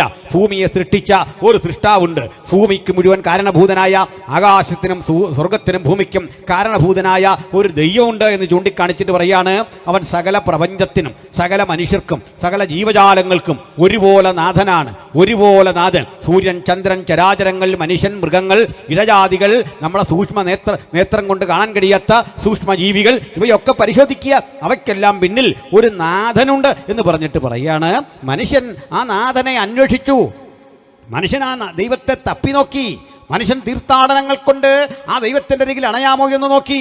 പക്ഷേ അവനോ നമ്മിലാർക്കും അകന്നിരിക്കുന്നവനല്ല താനും. ചുരുക്കി പറഞ്ഞാൽ ബൈബിൾ വെളിപ്പെടുത്തുന്ന ദൈവം ആർക്കും അകന്നിരിക്കുന്നവനല്ല. ഈ രാത്രി ആർക്കും അകന്നിരിക്കുന്നതല്ലാത്ത ആത്യന്തികനായ, പരമഗുരുവായ, ജഗത് നിയന്താവായ, സകലത്തിനും കാരണഭൂതനായ, അദൃശ്യൻ, സർവശക്തൻ, സർവജ്ഞാനി, സർവവ്യാപി, മനുഷ്യരാരും കണ്ടിട്ടില്ലാത്തവൻ, കാണാൻ കഴിയാത്തവൻ, അടുത്തുകൂടാത്ത വെളിച്ചത്തിൽ വസിക്കുന്നവൻ, ഉന്നതൻ, ഉയർന്നിരിക്കുന്നവൻ, ശാശ്വതവാസി, ആ മഹാദൈവത്തെ ചൂണ്ടിക്കാണിച്ചുകൊണ്ട് ഞങ്ങൾ സങ്കീർത്തന പുസ്തകത്തിൽ പറയുന്ന മനോഹരമായൊരു കാവ്യം നിങ്ങളുടെ മുമ്പിൽ ആലപിക്കട്ടെ. എന്താണത്? സർവഭൂമിക്കും കാരണഭൂതനായ ആ ദൈവത്തെ നോക്കിക്കൊണ്ട് ദാവീദ് രാജാവ് പാടുകയാണ്, ആകാശം ദൈവത്തിൻ്റെ മഹത്വത്തെ വർണ്ണിക്കുന്നു, ആകാശവിധാനം അവൻ്റെ കൈവേലയെ പ്രസിദ്ധമാക്കുന്നു, പകൽ പകലിന് വാക്ക് പഠിക്കുന്നു, രാത്രി രാത്രിക്ക് അറിവ് കൊടുക്കുന്നു. ഇതാ പൗലോസിൻ്റെ പ്രസംഗം മറ്റൊരു വിധത്തിലാണ്. അദ്ദേഹം പറയുകയാണ്, മനുഷ്യൻ ദൈവത്തെ തപ്പി നോക്കി, പക്ഷെ കണ്ടെത്താൻ കഴിഞ്ഞില്ല. അവൻ നമ്മിൽ ആർക്കും അകന്നിരിക്കുന്നവനല്ല താനും. സ്നേഹിത, നിന്നിൽ നിന്ന് അകന്നിരിക്കാത്ത ഒരു മഹാദൈവം, ഇരിക്കുന്നതും എഴുന്നേൽക്കുന്നതും അറിയുന്ന ഒരു മഹാദൈവം. ഇത് തിരിച്ചറിഞ്ഞ ഭക്തൻ പറയാ, ദൈവമേ, നീ അറിയാതൊരു വാക്കും എൻ്റെ നാവിന്മേലില്ല. ഞാൻ ഇരിക്കുന്നതും എഴുന്നേൽക്കുന്നതും നീ അറിയുന്നു. എൻ്റെ നിരൂപണം ദൂരത്ത് നിന്ന് ഗ്രഹിക്കുന്നു. വഴിയോരത്ത്, ചായപ്പീടികയിൽ, പൊതുസ്ഥലങ്ങളിൽ, വീട്ടിൽ, ഈ പ്രാർത്ഥന കൂട്ടായ്മയിൽ നിരൂപണം ഒപ്പിയെടുത്ത് അതിനെ കൃത്യം തിരിച്ചറിയുന്ന ഒരു ദൈവത്തിൻ്റെ സാന്നിധ്യമുണ്ട് സുഹൃത്തെ. ഞാൻ സ്വർഗത്തിൽ കയറിയാൽ നീ അവിടെ ഉണ്ട്. ഞാൻ പാതാളത്തിൽ എൻ്റെ കിടക്ക വിരിച്ചാൽ നീ അവിടെ വരും. അടുത്ത പ്രയോഗം അത്ഭുതകരമാണ്. ഞാൻ ഉഷസ്സിൻ ചിറക് ധരിച്ച്, ലോകത്തിലെ ഏറ്റവും വലിയ വേഗതയായി ശാസ്ത്രം കണ്ടെത്തിയത് പ്രകാശവേഗമാണ്. ആധുനിക സിദ്ധാന്തങ്ങൾ അതിനെ തള്ളിക്കളയുന്നുണ്ട് പലതും. പക്ഷെ എങ്കിലും പറയുക, ഞാൻ ഈ പ്രകാശത്തിൻ്റെ ചിറക് ധരിച്ച്, ഉഷസ്സിൻ ചിറക് ധരിച്ച് സമുദ്രത്തിൻ്റെ അറ്റത്ത് ചെന്ന് പാർത്താൽ അവിടെയും നിൻ്റെ കരമെന്നെ പിന്തുടരും. നീ അറിയാത്തൊരു വാക്കും എനിക്കില്ല. എന്നിട്ട് പറയുക, എൻ്റെ അമ്മയുടെ ഉദരത്തിൽ ഞാനൊരു സിക്താണ്ഡമായി, ഞാനൊരു സൈഗോട്ടായി രൂപപ്പെട്ടപ്പോൾ, പിണ്ഡാകാരമായിരുന്നപ്പോൾ നിൻ്റെ കണ്ണ് എന്നെ കണ്ടു. നിയമിക്കപ്പെട്ട നാളുകളൊന്നുമില്ലാതിരുന്നപ്പോൾ നീ എന്നെക്കുറിച്ച് നിൻ്റെ പുസ്തകത്തിൽ എഴുതി. ആ ദൈവമാണ് ഇന്ന് രാത്രി നമ്മുടെ കൂടെയുള്ളത്. ആ ദൈവത്തെ ഉയർത്തി പൗലോസ്ലീഹ അവിടെ. രസാവഹമായ കാര്യം, ആയിരക്കണക്കിന് ആളുകൾ തടിച്ചുകൂടിയ വേദിയിൽ ദുർബലനെന്ന് കരുതിയ ഒരു മനുഷ്യൻ നെഞ്ചുറപ്പോടെ വിളിച്ചു പറഞ്ഞു, അവനിലല്ലോ നാം ഇരിക്കുന്നതും ചരിക്കുന്നതും ദൈനംദിന പ്രവൃത്തികളെല്ലാം ചെയ്യുന്നത്. ആ ദൈവത്തിലാണ്. ശ്വസിച്ചത് ആ ദൈവത്തിൻ്റെ കാരുണ്യമാണ്. നമ്മുടെ കണ്ണ് ഒരു മിനിറ്റിൽ ഒരു 10-20 തവണ ചിമ്മുന്നുണ്ട്. അറിയാതെ നടക്കുന്നൊരു പ്രവൃത്തിയാണ്. അന്തരീക്ഷത്തിലെ പൊടിപടലങ്ങൾ കണ്ണിലടിച്ച് കണ്ണ് മലിനമാകാതിരിക്കാൻ ദൈവം സ്വയം ക്രമപ്പെടുത്തി വച്ചിട്ടുള്ളൊരു സംവിധാനമാണ്. നനവുള്ള അതിൻ്റെ കൺപോളകൾ കൊണ്ട് ഈ മാലിന്യം ഒപ്പിയെടുത്തു മാറ്റുന്നു. നാം അറിയാതെ പ്രവൃത്തി ചെയ്യുമ്പോൾ അതും അവൻ അറിയുന്നു. ഹൃദയത്തിൻ്റെ സ്പന്ദനം അവൻ അറിയുന്നു. രക്തസംക്രമണത്തിൻ്റെ ഗതി അവൻ അറിയുന്നു. ആ മഹാദൈവത്തെ പൗലോസ് അവതരിപ്പിച്ചിട്ട് പറയാണ്, അവൻ ഭൂതലത്തിലെങ്ങും കുടിയിരിക്കേണ്ടതിന് മനുഷ്യജാതിയൊക്കെ ഒരുവനിൽ നിന്ന് സൃഷ്ടിച്ചു. ഈ സിദ്ധാന്തം ബൈബിള് കഴിഞ്ഞിട്ട ശാസ്ത്രം പോലും പറയാൻ തുടങ്ങി. എന്ത് കാര്യം? ഒരുവനിൽ നിന്ന് മനുഷ്യജാതിയെ സൃഷ്ടിച്ചു. ഭാരതീയ ചിന്തയിലൊന്നും അങ്ങനെ കാണാൻ പറ്റില്ല. ലോകത്തിലൊരു ചിന്തയിലും കാണാൻ പറ്റില്ല. ഉന്നത കുലജാതനെ സൃഷ്ടിക്കാൻ ഉപയോഗിച്ച ശൈലിയിലല്ല ഇടത്തരക്കാരനെ സൃഷ്ടിച്ചത്. ഇടത്തരക്കാരനെ പുരോഹിതനെ സൃഷ്ടിച്ച രീതിയിലല്ല ഭാരതത്തിൽ രാജാവിനെ സൃഷ്ടിച്ചത്. ഭരണാധികാരികളെ സൃഷ്ടിച്ച ഇടത്തു നിന്നല്ല മറ്റു മനുഷ്യരെ സൃഷ്ടിച്ചത്. ഇനി പാദസേവ ചെയ്യാൻ വിധിക്കപ്പെട്ട ആളുകളെ സൃഷ്ടിച്ചത് മറ്റൊരു രൂപത്തിലാണ്. സൃഷ്ടിക്ക് പോലും വർണ്ണവൈജാത്യങ്ങളുടെ സവിശേഷതകൾ പറഞ്ഞ് അലങ്കരിക്കുന്ന ഒരു ലോകത്ത് ബൈബിൾ പറയാ, അവൻ ഒരുത്തനിൽ നിന്ന് മനുഷ്യജാതിയൊക്കെ ഉളവാക്കി അവരുടെ നിവാസത്തിന് അതിരുകളും കാലങ്ങളും നിശ്ചയിച്ചു. ഭാഷ നിശ്ചയിച്ചു, അതിരുകൾ നിശ്ചയിച്ചു, കാലങ്ങൾ നിശ്ചയിച്ചു. ഒരു ഭാഷയിൽ നിന്ന് ലോകത്തിലെ സകല ഭാഷകളും ഉണ്ടായി. ബൈബിൾ മുമ്പോട്ട് വെക്കുന്ന ആശയങ്ങളുടെ സവിശേഷത കേൾക്കണം. ഒരു മനുഷ്യനിൽ നിന്ന് ലോകത്തിലെ സകല മനുഷ്യരുണ്ടായി. ശാസ്ത്രം അത് തന്നെ പറയുന്നു. അല്പം വ്യത്യാസം ഉണ്ടെന്നേ ഉള്ളൂ. രണ്ടാമത്, എല്ലാ ഭാഷയും ഒരു പൊതുഭാഷയിൽ നിന്നുണ്ടായി എന്ന് ബൈബിൾ പറയുന്നു. മലയാളവും തമിഴ്, തെലുങ്ക് അങ്ങനെയുള്ള ദ്രാവിഡ ഭാഷകൾ, പിന്നെ അങ്ങോട്ട് പോകുന്ന ഇൻഡോ യൂറോപ്യൻ ഭാഷകൾ, സെമിറ്റിക് ഭാഷകൾ, ഇവയെല്ലാം വന്നത് ഒറ്റ ഭാഷയിൽ നിന്നാണ്. ഇത് ബൈബിളാണ് പറഞ്ഞത്. നിങ്ങൾക്ക് സംശയം ഉണ്ടാവില്ലേ? സംശയിക്കണ്ട. എല്ലാ ഭാഷകളും ഒരു പൊതുഭാഷയിൽ നിന്ന് വന്നു എന്നതിന് ഞാൻ നിങ്ങൾക്കൊരു തെളിവ് തരാം. നമ്മൾ രണ്ടാളെ കാണുമ്പോൾ പരിചയപ്പെടാൻ പറയാം. ഞാനിവിടെ വന്ന് പാസ്റ്റർ അനിയെ പരിചയപ്പെടണം, അല്ലെങ്കിൽ പാസ്റ്റർ ക്രിസ്തുദാസിനെ പരിചയപ്പെടണം. ഞാൻ അദ്ദേഹത്തോട് ചോദിക്കുന്ന ആദ്യത്തെ ചോദ്യം, പാസ്റ്റർ പേരെന്താണ്? അദ്ദേഹം പേര് പറയുന്നു. എന്നോടും ചോദിക്കും പേരെന്താ? ഞാൻ പേര് പറയുന്നു. അതല്ലേ പരിചയപ്പെടലിൻ്റെ ആദ്യഘട്ടം? അങ്ങനെയാണ്. നമ്മൾ പുഞ്ചിരിക്കുന്നു, ഹസ്തദാനം ചെയ്യുന്നു, അഭിവാദ്യം അർപ്പിക്കുന്നു, പിന്നെ പേര് പറയുക. ഒരാളിനെ അറിയാൻ ആദ്യം വേണ്ടത് പേര് ആണ്. ഈ പേര് എന്നതിന് ഇംഗ്ലീഷിൽ പറയുന്നത് നെയിം എന്നാണ്, ഹിന്ദിയിൽ പറയുന്നത് നാം എന്നാണ്. ഒരു ബന്ധവുമില്ലാത്ത രണ്ട് ഭാഷകൾ, നെയിമും നാമും. ശബ്ദം കൊണ്ട് ഇവ തമ്മിലൊരു ബന്ധമുണ്ടോ നോക്ക്. സംസ്കൃതത്തിൽ പറയുന്നത് നാമം എന്നാണ്, ഗ്രീക്കിൽ പറയുന്നത് ഒനോമ എന്നാണ്. ഒനോമ, ONAMA, ഒനോമ. ഒനോമ ഈസൂസ്, യേശുവിൻ്റെ നാമത്തിൽ തന്നെ എന്നാണ് ഗ്രീക്കിൽ. ആമേൻ. അപ്പോൾ ഒനോമ അതാണ് ഗ്രീക്ക്. അപ്പോൾ ഒനോമ നാം ഹീബ്രു വന്നാൽ ഷെയ്ം എന്നാണ്. ഷെയ്ം അറബിക്കിൽ ഇസ്മ എന്നാണ്. എന്താ പേര് എന്ന് അറബിയിൽ ചോദിക്കാൻ ഇസ്മ എന്ന് പറയുക. പേരങ്ങ് പറഞ്ഞാൽ മതി. ഇസ്മ, ഷെയ്ം, നെയിം, നാം, ഒനോമ, നാമം. ഈ ശബ്ദം തമ്മിൽ മുട്ടിമുട്ടി നിൽക്കുന്നുണ്ടോ? എന്താ കാര്യം? ഇതെല്ലാം വന്നത് ഒരു പൊതുഭാഷയിൽ നിന്നാണ്. പൊതുപൂർവികൻ സംസാരിച്ച ഭാഷ ബാബിലോണിൽ വെച്ച് ചിതറി ചിതറി ചിതറി പല വിധത്തിൽ അതിന് വേർഷനുണ്ടായി വന്ന് ഈ രൂപത്തിലെത്തി. നമ്മുടെ മലയാളം പോലും ഇന്ന് വേർപിരിഞ്ഞ് 8 ഉപഭാഷകളായി പിരിഞ്ഞിട്ടുണ്ട്. 8 തരം മലയാളമുണ്ട് എന്നുള്ളതാണ് ഒരു സത്യം. അതൊക്കെ പോകട്ടെ, ഇതൊരു സത്യമാണ്. ഞാൻ മാത്രമല്ല ഇത് പറയുന്നത്. ആധുനികമായ ആന്ത്രപ്പോളജി, നരവംശാസ്ത്രം ഇതാ പഠിപ്പിക്കുന്നത്. നരവംശാസ്ത്രം പഠിപ്പിക്കുന്നതിൻ്റെ കാലങ്ങൾക്കപ്പുറത്ത് ബൈബിൾ ഇത് പറഞ്ഞു തെളിയിച്ചു വച്ചു. അപ്പോൾ ഒരുവനിൽ നിന്ന് മനുഷ്യജാതി ഉണ്ടായി, അത് തെളിയിച്ചു. അവരുടെ നിവാസത്തിന് അതിരുകളും കാലങ്ങളും നിശ്ചയിച്ചു, അത് തെളിയിച്ചു വച്ചു. ചുരുക്കി പറഞ്ഞാൽ ബഹുമാന്യരെ, ഈ ചിന്ത അതിൽ ഈ പ്രസംഗം കഴിഞ്ഞപ്പോൾ ഈ അരയോപകസ്ഥാനീയൻ യേശുവിനെ രക്ഷിതാവായി സ്വീകരിച്ചെന്ന്. അങ്ങനെ ആ ചരിത്രം തീരുന്നത്.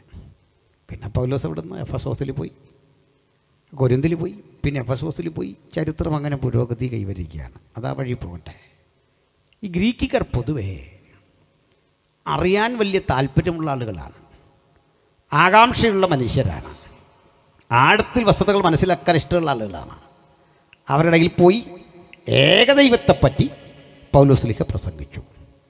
ഇന്നിപ്പോൾ ഈ കാര്യങ്ങളൊക്കെ ഗ്രഹിച്ച സോക്രട്ടീസിൻ്റെ, ഡയോജനസിൻ്റെ, പ്ലേറ്റോയുടെ, അരിസ്റ്റോട്ടിലിൻ്റെ പാഠങ്ങളൊക്കെ പഠിച്ച ഈ ഗ്രീക്കുകാർ ലോകത്തിൻ്റെ പലയിടങ്ങളിലേക്ക് അവരും ചെതറി. അവരുടെ ചിന്ത പലരെ സ്വാധീനിച്ചു. ആ സ്വാധീനം ഏറ്റവും അധികം ഉണ്ടായിരുന്ന ഒരു സ്ഥലമായിരുന്നു കൊലോസ്യ. നമുക്ക് അവിടെ വരണ്ടേ. കൊലോസയിൽ മനുഷ്യനെപ്പറ്റി, ദൈവത്തെപ്പറ്റി, പ്രപഞ്ചത്തെപ്പറ്റി, പ്രകൃതി ശക്തികളെപ്പറ്റി വലിയ ചർച്ചകൾ നടന്നിരുന്നു. അവിടെ ഒരു ചെറിയ സഭയും ഉണ്ടായിരുന്നു. അപ്പം ആ സഭ നല്ലൊരു ചർച്ചയായിരുന്നു. ആ സഭയ്ക്കുള്ളിൽ ചില ചിന്തകന്മാർ ആരാധനയ്ക്ക് വന്നു. നല്ല പഠിപ്പുള്ള മനുഷ്യർ അവിടേക്ക് വന്നു. അവിടുത്തെ പാസ്റ്റർ അടുത്ത് ചോദിച്ചു, യേശു എന്ന് പറയുന്ന ആൾ വാസ്തവത്തിൽ ദൈവമായിരുന്നോ മനുഷ്യനായിരുന്നോ? അപ്പോൾ കേട്ട പാസ്റ്റർ പറഞ്ഞു, ദൈവമാണ്. ചിലർ പറഞ്ഞു മനുഷ്യത്വം ഉണ്ടല്ലോ, അല്ലേ പിന്നെ ക്രൂശിക്കപ്പെടുകയൊക്കെ ചെയ്യുമോ? പറഞ്ഞു ഇതൊരു ചർച്ചയായി. നോക്കണേ, അവരുടെയൊക്കെ ചർച്ച പോലും ഒരാശയത്തിൻ്റെ പേരിൽ അവർ തർക്കിച്ച് പ്രശ്നം ഉണ്ടാക്കുന്നത്. നമ്മളൊക്കെ എത്രയോ നിസ്സാര കാര്യം പറഞ്ഞാൽ ചർച്ചയിൽ പ്രശ്നം ഉണ്ടാക്കുന്നത്. അവിടെയുള്ള പ്രശ്നം പോലും ഇത്തരം കാര്യങ്ങളാണ്. അവരുടെ dispute about the body of Christ, ക്രിസ്തുവിൻ്റെ ശരീരം എന്തായിരിക്കും.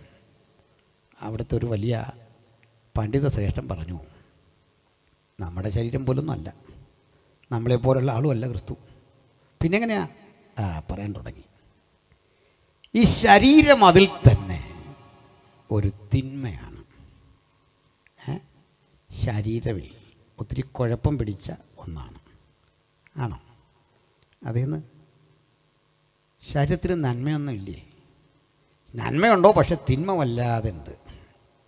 ഒരു എക്സാമ്പിൾ, ശരീരത്തിന് വിശന്നാൽ ഷുഗറുള്ള മനുഷ്യരെ സംബന്ധിച്ചിടത്തോളം എത്ര ആത്മീയനാണെങ്കിലും അല്പം കഴിഞ്ഞ് ചൂടാവും, വീട്ടിൽ കിടന്ന് വല്ലാത്ത പ്രശ്നം ഉണ്ടാക്കും, കലിയിൽക്കുന്നു, എല്ലാ ഫുഡും കഴിക്കാൻ വയ്യ, കൂടുതൽ കഴിക്കാൻ വയ്യ, കുറച്ച് കഴിക്കാൻ വയ്യ. അത് ശരീരത്തിൻ്റെ ഒരു കുഴപ്പമാണ്. അങ്ങനെയാണ്, ശരീരത്തിന് ഒത്തിരി കുഴപ്പമുണ്ട്. വേറൊരു കുഴപ്പം, ഒരു പെൺകുട്ടിയെ കല്യാണം ആലോചിക്കുന്നു, പയ്യൻ കാണാൻ വരുന്നു, അവൻ ഇഷ്ടപ്പെട്ടില്ല എന്ന് പറയുന്നത്, ഇഷ്ടപ്പെട്ടു എന്ന് പറയുന്നതും ആ പെണ്ണിൻ്റെ ആത്മാവിൻ്റെ കാര്യമല്ല. ആ പെണ്ണിൻ്റെ വ്യക്തി എന്ന നിലയിൽ അവളുടെ ഔട്ട്വേർഡ് അപ്പിയറൻസ്, അല്ലെങ്കിൽ ആ പയ്യൻ്റെ അസ്തിത്വം, അവൻ്റെ ശരീരം, ആ വ്യക്തിത്വത്തെയാണ് ഇഷ്ടപ്പെടുകയോ നിരസിക്കുകയോ ചെയ്യുന്നത്. നിങ്ങളിവിടേക്ക് പ്രസംഗിക്കാൻ വിളിച്ചത് എൻ്റെ ആത്മാവിനെയല്ല, ഞാനെന്ന മനുഷ്യനെയാണ്. ഇവിടെ പതിപ്പിച്ച് വെച്ച ഫോട്ടോ എൻ്റെ ആത്മാവിൻ്റെ ഇല്ല, എൻ്റെ ശരീരത്തിൻ്റെയാണ്. അപ്പോൾ ശരീരം വളരെ പ്രധാനപ്പെട്ട ശരീരത്തെ ചൂണ്ടിക്കാണിച്ചിട്ട് ഒന്ന് പറഞ്ഞു, ഇത് കൊള്ളരുതാത്തൊരു ശരീരമാണ്. Body is evil, the matter is evil. ശരീരം, പദാർത്ഥമെല്ലാം പാപമാണ്. അതിലെല്ലാം എവിടെയോ മാലിന്യങ്ങളുണ്ട്. ഞങ്ങളിരിക്കുന്ന കസേര സൂക്ഷ്മമായി ശ്രദ്ധിക്കുക, അതിൽ പൊടിപടലങ്ങൾ കാണാം, കാരണം അതൊരു പദാർത്ഥമാണ്, അതിൽ മാലിന്യമുണ്ട്.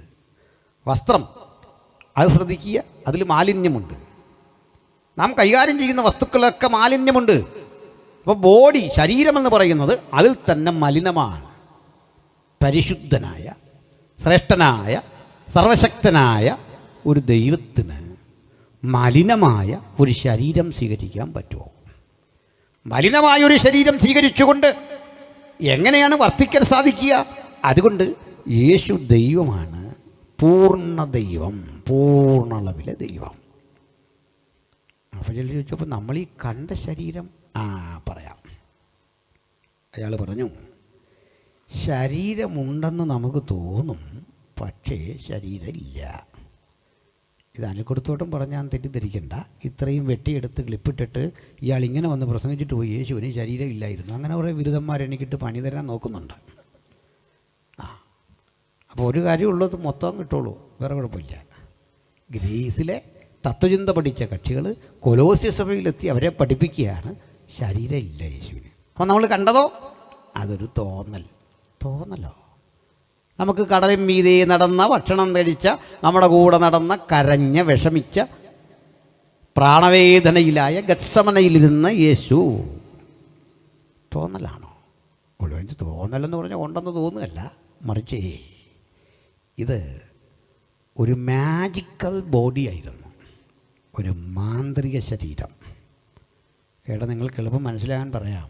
നമ്മുടെ ലുട്ടാപ്പിയുടെ കൂട്ടായിരുന്നു ഇതെന്ന്, അല്ലെങ്കിൽ മായാവിയുടെ കൂട്ടായിരുന്നു, ഫാൻഡം കണക്കായിരുന്നു, ടാർസൻ കണക്കായിരുന്നു.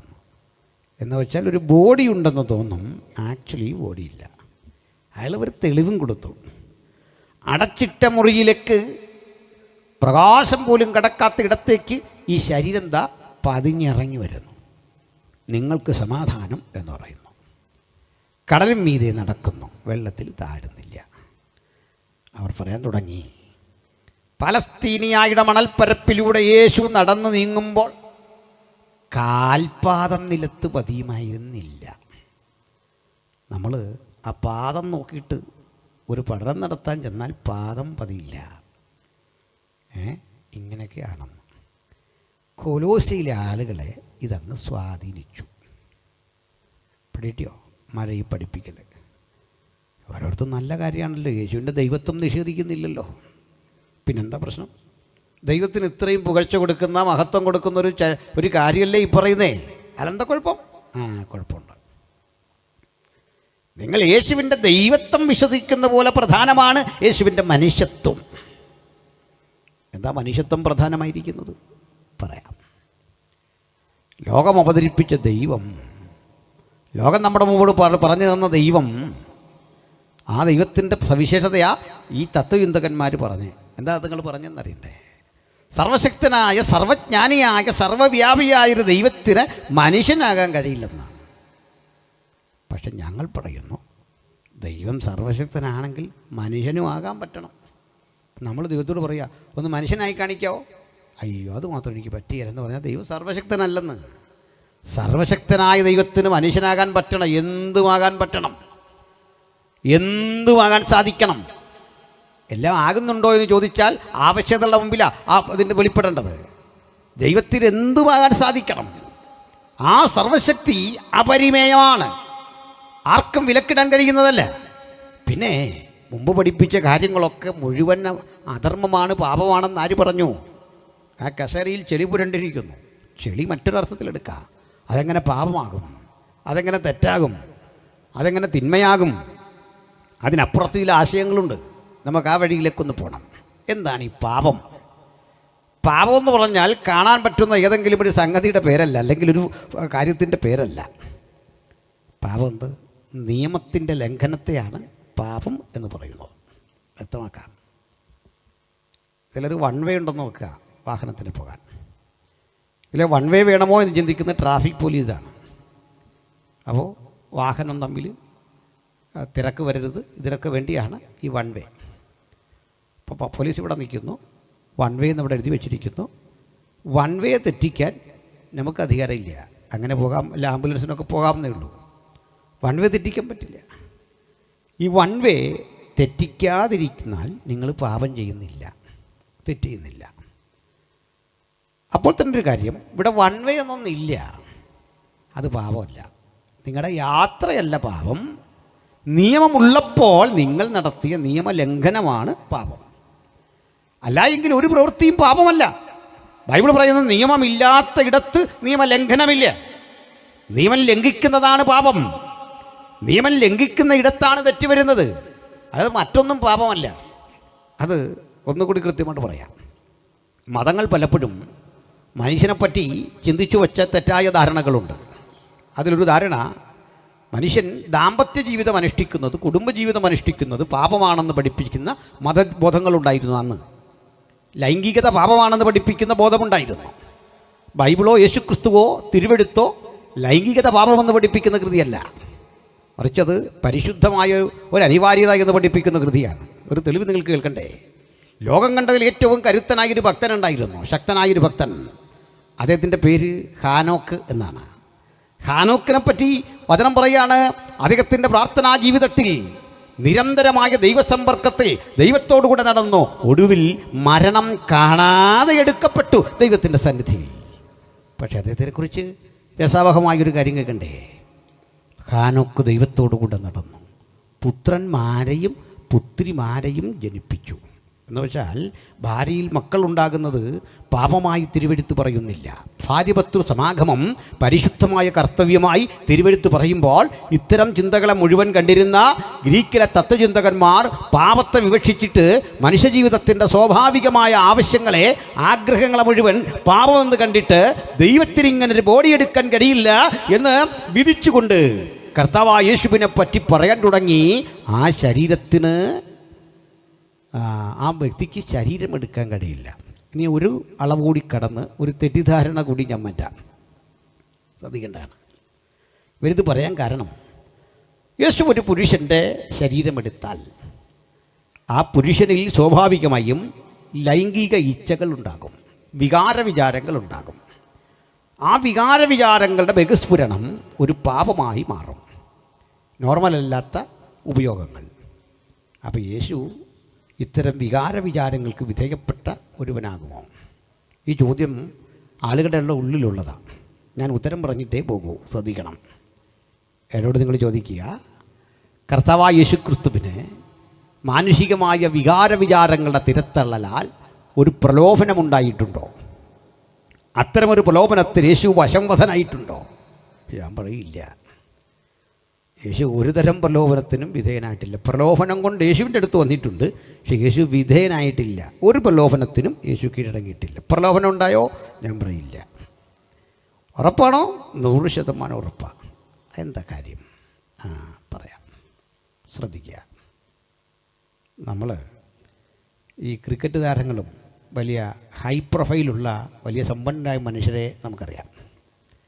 അംബാനിക്കുമൊക്കെ വീടിന് വലിയൊരു വീട്. ആ വീട്ടിലെ ഞാൻ അംബാനിയുടെ വീട് നേരിട്ട് കണ്ടിട്ടുണ്ട്. അത്ഭുതപ്പെട്ടു, ഇത്രയും വലിയൊരു വീട്. ആ വീട്ടിൽ ഈ ഷെഫ് വരുന്നത് തന്നെ ഒരു BMW അല്ല, ഷെഫ് ഭക്ഷണം ഉണ്ടാക്കാൻ വരുന്നത്. അത്രയും വലിയ സംവിധാനമാണ്. എത്രയൊക്കെ ചെയ്താലും അംബാനി കഴിക്കുന്ന ഭക്ഷണം നമ്മളൊക്കെ കഴിക്കുന്നവരല്ലേ ഉള്ളൂ. ഇത്രയും വലിയ വീട്ടിലും ഉണ്ടാക്കുന്ന ഭക്ഷണത്തിൻ്റെ പരിമിതി നിങ്ങളെന്ന് ആലോചിക്കുക, കഴിക്കണ്ടേ? ഇതൊക്കെ എന്തിനാണ്? ഇതിൻ്റെ അർത്ഥം ഇത്രേ ഉള്ളൂ. നമ്മളിൽ ചിലർക്ക് വീടൊന്നുമില്ല, ചിലർക്ക് ചെറിയൊരു വീടുണ്ട്. വീടില്ലാത്ത ഒരാളൊരു വീടുണ്ടാക്കുമ്പോൾ അയാൾക്ക് വലിയൊരു സംതൃപ്തി. ഓല കെട്ടിയ വീടുമൊക്കെ കളഞ്ഞ് അല്പം കൂടെ കൊള്ളാവുന്നൊരു വീട് പണിത് കഴിയുമ്പോൾ അംബാനി പണി കഴിപ്പിച്ച് ഈ ബഹുനിലയേക്കാൾ പുള്ളി ഇതിൽ വലിയ തൃപ്തനാണ്. കണ്ടിട്ടുണ്ടോ? വണ്ടിയില്ലാത്ത നമുക്കൊരു സാധാരണ വണ്ടി കിട്ടി, ഒരു പഴയ സ്കൂട്ടർ. അത് അദ്ദേഹം വൃത്തിയാക്കി കഴുകി ഒരു വലിയ BMW കൊണ്ടു കിടക്കുന്ന പോലെ ആ സ്കൂട്ടർ കൊണ്ടു കിടക്കുന്ന മനുഷ്യൻ അയാളുടെ സ്കൂട്ടറിൽ തൃപ്തനാണ്, വലിയ സംതൃപ്തി. ചവിട്ട് സൈക്കിളിൽ സംതൃപ്തി അനുഭവിക്കുന്ന മനുഷ്യരുണ്ട്. അതെന്താ കാര്യം തരണ്ടേ? ജീവിതത്തോടുള്ള നിങ്ങളുടെ സമീപനം. 100 ബൈക്ക് സ്വന്തമുള്ള മനുഷ്യൻ ഒരു ബൈക്കിലും തൃപ്തനല്ല, ഒറ്റ ബൈക്കിലും തൃപ്തനല്ല. ഒത്തിരി ചെയ്യുന്നതിലല്ല, ആ നിർവഹിക്കുന്നത് നന്നായിരിക്കണം. ഞാൻ പലപ്പോഴും പറയാറുണ്ട്, ഒത്തിരി പാട്ട് പാടുന്നതിലല്ല അർത്ഥം, പാടുന്നത് പാട്ടായിരിക്കണം. ഈ പാട്ട് മത്സരം പോലെ പാടിയിട്ട് കാര്യമില്ല. നമ്മുടെ പാട്ടുകാർ നല്ല പാട്ടുകാരാണ്, ഗ്രാവിറ്റി ഉള്ള ഒരു പാട്ട് മതി. ആ പാട്ടുകാരൻ എപ്പോഴും ഓർത്തിരിക്കും. മനസ്സിലായില്ലേ? പണ്ട് ഒരു മനുഷ്യന് ഗാനമേളയ്ക്ക് പാടാൻ പോയി. അപ്പോഴേക്ക് ഈ ആളുകൾക്കിടയിൽ നിന്ന് എഴുതി കൊടുത്തു, ആ പാട്ട് ഒന്നുകൂടി പാടണം. അങ്ങനെ ഒന്നുകൂടെ പാടി, പിന്നെ എഴുതി കൊടുത്തു, പിന്നെയും പാടി പാടി മടുത്തു. ലാസ്റ്റ് ഇയാൾ തന്നെ പറഞ്ഞു, ഇനിയും നിങ്ങളിങ്ങനെ ഇത് പാടാനായിട്ട് പറയരുത്, കാരണം വേറെ പാട്ടും കൊണ്ടാണ് വന്നിരിക്കുന്നത്, അതും പാടണം. ഇപ്പം തന്നെ 8-10 തവണയായി, ഇനി ഇത് ചോദിക്കരുത്. ഇപ്പോൾ ഒരു അപ്പച്ചൻ എഴുന്നേറ്റ് വന്നിട്ട് പറഞ്ഞു, ഞാൻ ആദ്യം ഇതൊന്ന് പാടി ശരിയാക്ക്, പിന്നല്ലേ ബാക്കി കൊണ്ടുവന്നേ, ഇതൊന്ന് വൃത്തിയായിട്ട് പാട്, പിന്നെ നമുക്ക് ബാക്കിയിലേക്ക് പോകാം. ഇപ്പം ഇവൻ ഓർത്ത് ഇത്രയും നേരം ഈ കുറിപ്പ് വന്നുകൊണ്ടിരുന്നത് ഇവനെ ആസ്വദിച്ചാ നല്ലെന്ന്. സംഗതി ഇത് ശരിയായിട്ടില്ല. ഒത്തിരി ചെയ്യുന്നതിലല്ല, ഒത്തിരി പ്രസംഗിക്കുന്നില്ലല്ലെന്ന്, ഒത്തിരി പാടുന്നതിലല്ലെന്ന്, ഒത്തിരി ചെയ്യുന്നതിലല്ല. സംതൃപ്തി വേണം ചെയ്യുന്ന പണിയിൽ. സംതൃപ്തി, സാറ്റിസ്ഫാക്ഷൻ, അത് വേണം. അതിന് അർപ്പണബോധം വേണം. സമർപ്പണമുണ്ടെങ്കിൽ ഏതും വിജയിക്കും. അതാണ് കാര്യം. സമർപ്പിച്ച് പാടണം. പാട്ടിന് നിന്നെ അങ്ങ് കൊടുത്തേക്കണം, പ്രസംഗത്തിന് നിന്നെ അങ്ങ് വിട്ടുകൊടുത്തേക്കണം. അങ്ങനെ അങ്ങോട്ട് സമർപ്പണം ചെയ്ത് കഴിയുമ്പോൾ അതങ്ങ് വിജയിക്കും. അങ്ങനെയാണ്. അങ്ങനെയെങ്കിൽ അംബാനി ഒരു മുറിയിലും തൃപ്തനല്ല. ബുർജ് ഖലീഫയുടെ ഉടമ ആ കെട്ടിടത്തിൻ്റെ ഉയരത്തിൽ ഇന്നും തൃപ്തനല്ല. അസംതൃപ്തി. അവിടെ ആ ചെറിയൊരു വീടുള്ള ഒറ്റമുറി വീട്ടിൽ കിടക്കുന്ന നമ്മളിൽ പലരും തൃപ്തരാണ്. എല്ലാവരുടെയും കാര്യമല്ല. എന്ത് കിട്ടിയാലും തൃപ്തിയില്ലാത്തവരെ വൃത്തികെട്ടന്മാർ നമ്മുടെ ഇടയിലുമുണ്ട്. അവരെ വിട്ടേക്ക്. വൃത്തികെട്ട സ്ത്രീകളും ഉണ്ട്, ശ്രമിച്ചേക്ക്. എന്ത് കിട്ടിയാലും തൃപ്തിയില്ല, ഒന്നിലും സംതൃപ്തിയില്ല. അങ്ങനെയുള്ള മനുഷ്യരുണ്ട്. എന്തിനും കുറ്റം പറഞ്ഞിട്ട് ആസ്വദിക്കുന്ന മനുഷ്യരുണ്ട്. അവരെ അങ്ങ് വിട്. അപ്പം എൻ്റെ ചോദ്യം, ഞാനിവിടെ ഒത്തിരി കൊച്ചു കുട്ടികളെ കാണുന്നു. അപ്പോൾ ഈ കൊച്ചു കുട്ടികളുടെ മുമ്പിലേക്ക് ഞാൻ 2-3 പുസ്തകം വെച്ചിട്ട്, കുഞ്ഞിന് ഷേക്സ്പിയറുടെ ഓഥല്ലോ എൻ്റെ പക്കലുണ്ട്, കുഞ്ഞിനിത് വേണമെന്ന് ചോദിച്ചാൽ ഈ മോള് പറയുമോ, അങ്കിൾ അതൊന്നും എനിക്ക് വേണ്ട. അല്ലെങ്കിൽ ഞാൻ അതിലും നല്ല കുറേ പുസ്തകങ്ങളുണ്ട് ഉച്ചയ്ക്ക്. ആധുനികരായ എഴുത്തുകാരുടെ പുസ്തകങ്ങൾ കൊണ്ടുവരിക, ബെന്യാമിൻ്റെ ആടുജീവിതം കൊണ്ടുവെക്കുക, അതല്ലെങ്കിൽ TD രാമകൃഷ്ണൻ്റെ പുസ്തകം കൊണ്ടുവെക്കുക, വായിക്കുക. കുഞ്ഞിനത് താല്പര്യമില്ല, കുഞ്ഞിനെ പ്രലോഭിപ്പിക്കില്ല, കുഞ്ഞിനെ അത് അങ്ങോട്ട് അട്രാക്റ്റ് ചെയ്യില്ല. അതേസമയത്ത് ഞാൻ ഐസ്ക്രീം വെച്ചിട്ട് 2-3 പേരെ വിളിച്ചാൽ അത് തികയാതെ വരും. കുഞ്ഞിന് പ്രലോഭനമാണ് ഇത് കണ്ടു കഴിഞ്ഞാൽ. ഞങ്ങൾക്കൊക്കെ പുസ്തകം കണ്ടാൽ ഞാൻ ബുക്ക് സ്റ്റാളിലൊന്ന് കയറി പുസ്തകം ഉണ്ടോ എന്ന് അറിയാനാണ്. കാരണം ബുക്കുകൾ പുതിയ കണ്ടെത്തിയ വായിക്കണം. ഞങ്ങളുടെ ഒരു ലോകം അങ്ങനെയാണല്ലോ, പ്രസംഗിക്കുകയും ചെയ്യേണ്ടതല്ലേ. ഞങ്ങളെ ഇത് കണ്ടാൽ പ്രലോഭനം ഉണ്ടാക്കും, അത് വാങ്ങണം. അങ്ങനെയാണ്, അത് പ്രലോഭിപ്പിക്കപ്പെടും. ഈ പ്രലോഭനപ്പോഴാണ് പുതുതൊന്നിനെ എടുക്കാനുള്ള ആ പ്രലോഭനം. എന്തുകൊണ്ട് എനിക്ക് അല്ലേ നിങ്ങൾക്ക് ഐസ്ക്രീം കണ്ടപ്പോൾ പ്രലോഭനം ഉണ്ടായില്ല? നമ്മൾ ഐസ്ക്രീം കണ്ടിട്ട് പ്രലോഭനം വരാത്തതിൻ്റെ കാര്യം, കുഞ്ഞ് ഈ കൊച്ചുകുട്ടി കണ്ടിട്ടില്ലേ? ഈ കൊച്ചുകുട്ടി, എനിക്ക് 3 മക്കളാണ്. അപ്പോൾ അതിൽ ഈ മക്കൾ ഈ ഐസ്ക്രീം കഴിച്ചിട്ട് ഈ ഇളയ കക്ഷി ഇതിങ്ങനെ കോരിയെടുത്ത് മൂത്തവർക്ക് അല്പാൽപ്പം കൊടുത്തിട്ട് അവരതിരുന്ന് കുടിക്കും. ആ കഴുകാത്ത കൈ കൊണ്ട് എൻ്റെ അടുത്ത് വന്നാൽ പോടാതെ പറഞ്ഞാൽ ഓടിച്ചു വിടും. കാരണം എനിക്കിത് വേണ്ട. ഇത് കൈ കഴിയുമോയെന്നൊന്നും മറ്റേ കുട്ടികൾക്ക് പ്രശ്നമല്ല. കാരണം അവർക്കിതിൻ്റെ ഒരു അല്പം കിട്ടിയാൽ മതി. പ്രലോഭനം പിടികിട്ടിയോ? എനിക്ക് തന്നെ പ്രലോഭിപ്പിക്കാതെ. അപ്പ എത്ര ഐസ്ക്രീം കണ്ടതാ, എത്ര ലോകം കണ്ടതാ, എത്ര കല്യാണം കൂടി, എത്ര കല്യാണം നടത്തി, ഏതെല്ലാം സ്ഥലങ്ങളിൽ പോയി. ഇത് എന്നെ ഒരിക്കലും പ്രലോഭിപ്പിക്കില്ല. എന്താ പറഞ്ഞെന്നറിയണ്ടേ? ഈ സ്വർഗീയ മഹിമ വിട്ട് താണലോകത്തിലേക്ക് വന്ന യേശുവിനെ എന്ത് കാട്ടിയാ നിങ്ങൾ പ്രലോഭിപ്പിക്കുന്നേ? എന്തോന്ന് കാട്ടിയാ? പിടികിട്ടിയോ? വെറുതെ സുന്ദരിയായൊരു പെണ്ണിനെയോ, മനോഹരമായൊരു വീടോ, മനോഹരമായൊരു രാജ്യം പ്രലോഭിപ്പിക്കും. മനസ്സിലായോ? മുമ്പേ ഐസ്ക്രീം കൊടുത്തെന്ന് പറഞ്ഞതേ ഉള്ളൂ. ഇത് വേണോ? അങ്ങനെ സുന്ദരിയെ കണ്ടാൽ പ്രലോഭിപ്പിക്കപ്പെടുന്നവനല്ല യേശു. അവളെയും തൻ്റെ മാറോട് ചേർത്തിട്ട് പറയും, മകളെ അനുഗ്രഹിക്കപ്പെടുക. അവൾക്കും യേശു കാന്തനാണ്, സ്നേഹിതനാണ്, സഹകാരിയാണ്, സഹചാരിയാണ്. അവനെ പ്രലോഭിപ്പിക്കാൻ മനുഷ്യൻ ശ്രമിച്ചേക്കാം, പ്രായോഗികമല്ല. കാരണം ആരാണ് ക്രിസ്തു? അവൻ ദൈവരൂപത്തിലിരിക്കെ ദൈവത്തോടുള്ള സമത്വം മുറുകെ പിടിക്കണമെന്ന് വിചാരിക്കാതെ ദാസ്യരൂപമെടുത്തു വേഷത്തിൽ മനുഷ്യനായി വിളങ്ങി. ചിലക്കത് മനസ്സിലാവില്ല, പറയാം. ഇപ്പം ക്രൂശിക്കപ്പെട്ടൊക്കെ എന്തിനാന്നല്ലേ? ഒരിക്കൽ വലിയ തിക്കും തിരക്കുമുള്ളൊരു സ്ഥലത്ത് ഒരു പ്രായമുള്ള മനുഷ്യൻ, അയാളുടെ അരികിൽ ആരോഗ്യദൃഢഗാത്രനായ മറ്റൊരു ചെറുപ്പക്കാരൻ. അവിടേക്കൊരു യുവാവ് വന്നു, 3ാമതൊരാൾ. അപ്പോൾ ഈ കാരണവരടുത്തേക്ക് വരുമ്പോഴേക്ക് ഈ വണ്ണമുള്ള മനുഷ്യൻ, ഈ ആരോഗ്യദൃഢഗാത്രൻ എഴുന്നേറ്റ് മാറി അപ്പച്ചനോട് പറഞ്ഞിരിക്കുക. അദ്ദേഹം ഇരുന്ന് അല്പം കഴിഞ്ഞ് ഈ കാരണവർ മാറിയ സമയത്തേക്ക് സീറ്റ് കൊടുത്ത മനുഷ്യൻ ആ സീറ്റിലിരുന്നു. അപ്പുറത്തിരിക്കുന്ന യുവാവിന് ഇദ്ദേഹത്തെ ഇഷ്ടപ്പെട്ടില്ല. അദ്ദേഹം പതുക്കെ ആ ബെഞ്ചിലിരുന്ന് തള്ളി ഇവിടെ കൊണ്ടുവരാൻ തുടങ്ങി. അപ്പോൾ അതൊക്കെ ഇങ്ങനെ മാറി കൊടുക്കും. ഇയാളുടെ ബാഗ് എടുത്ത് ഇതിൽ ബെഞ്ചിലേക്ക് വെച്ചു. ഇയാൾ വെറുതെ ഇങ്ങനെ ചെല്ലുണ്ടല്ലോ, വെറുതെ ഇരുന്ന് ശല്യം ചെയ്യുന്ന മനുഷ്യർ ഞെരുക്കി ഇപ്പുറത്ത് ചാടിച്ചു. അപ്പോഴേക്ക് മനുഷ്യനങ്ങ് മാറി. അപ്പോൾ ഈ യുവാവിന് നല്ല ആരോഗ്യമുള്ള ആളാണ്. അയാൾ എന്ത് നേരിടാൻ പാകത്തിൽ ഒരു പ്രശ്നം ഉണ്ടാക്കാൻ നോക്കുക. അല്പം കഴിഞ്ഞ് ഈ മനുഷ്യനെ കണ്ടിട്ട് കുറേ ആളുകൾ വന്നിട്ട് ഇദ്ദേഹത്തോട് കൈകൂപ്പുന്നു, സംസാരിക്കുന്നു.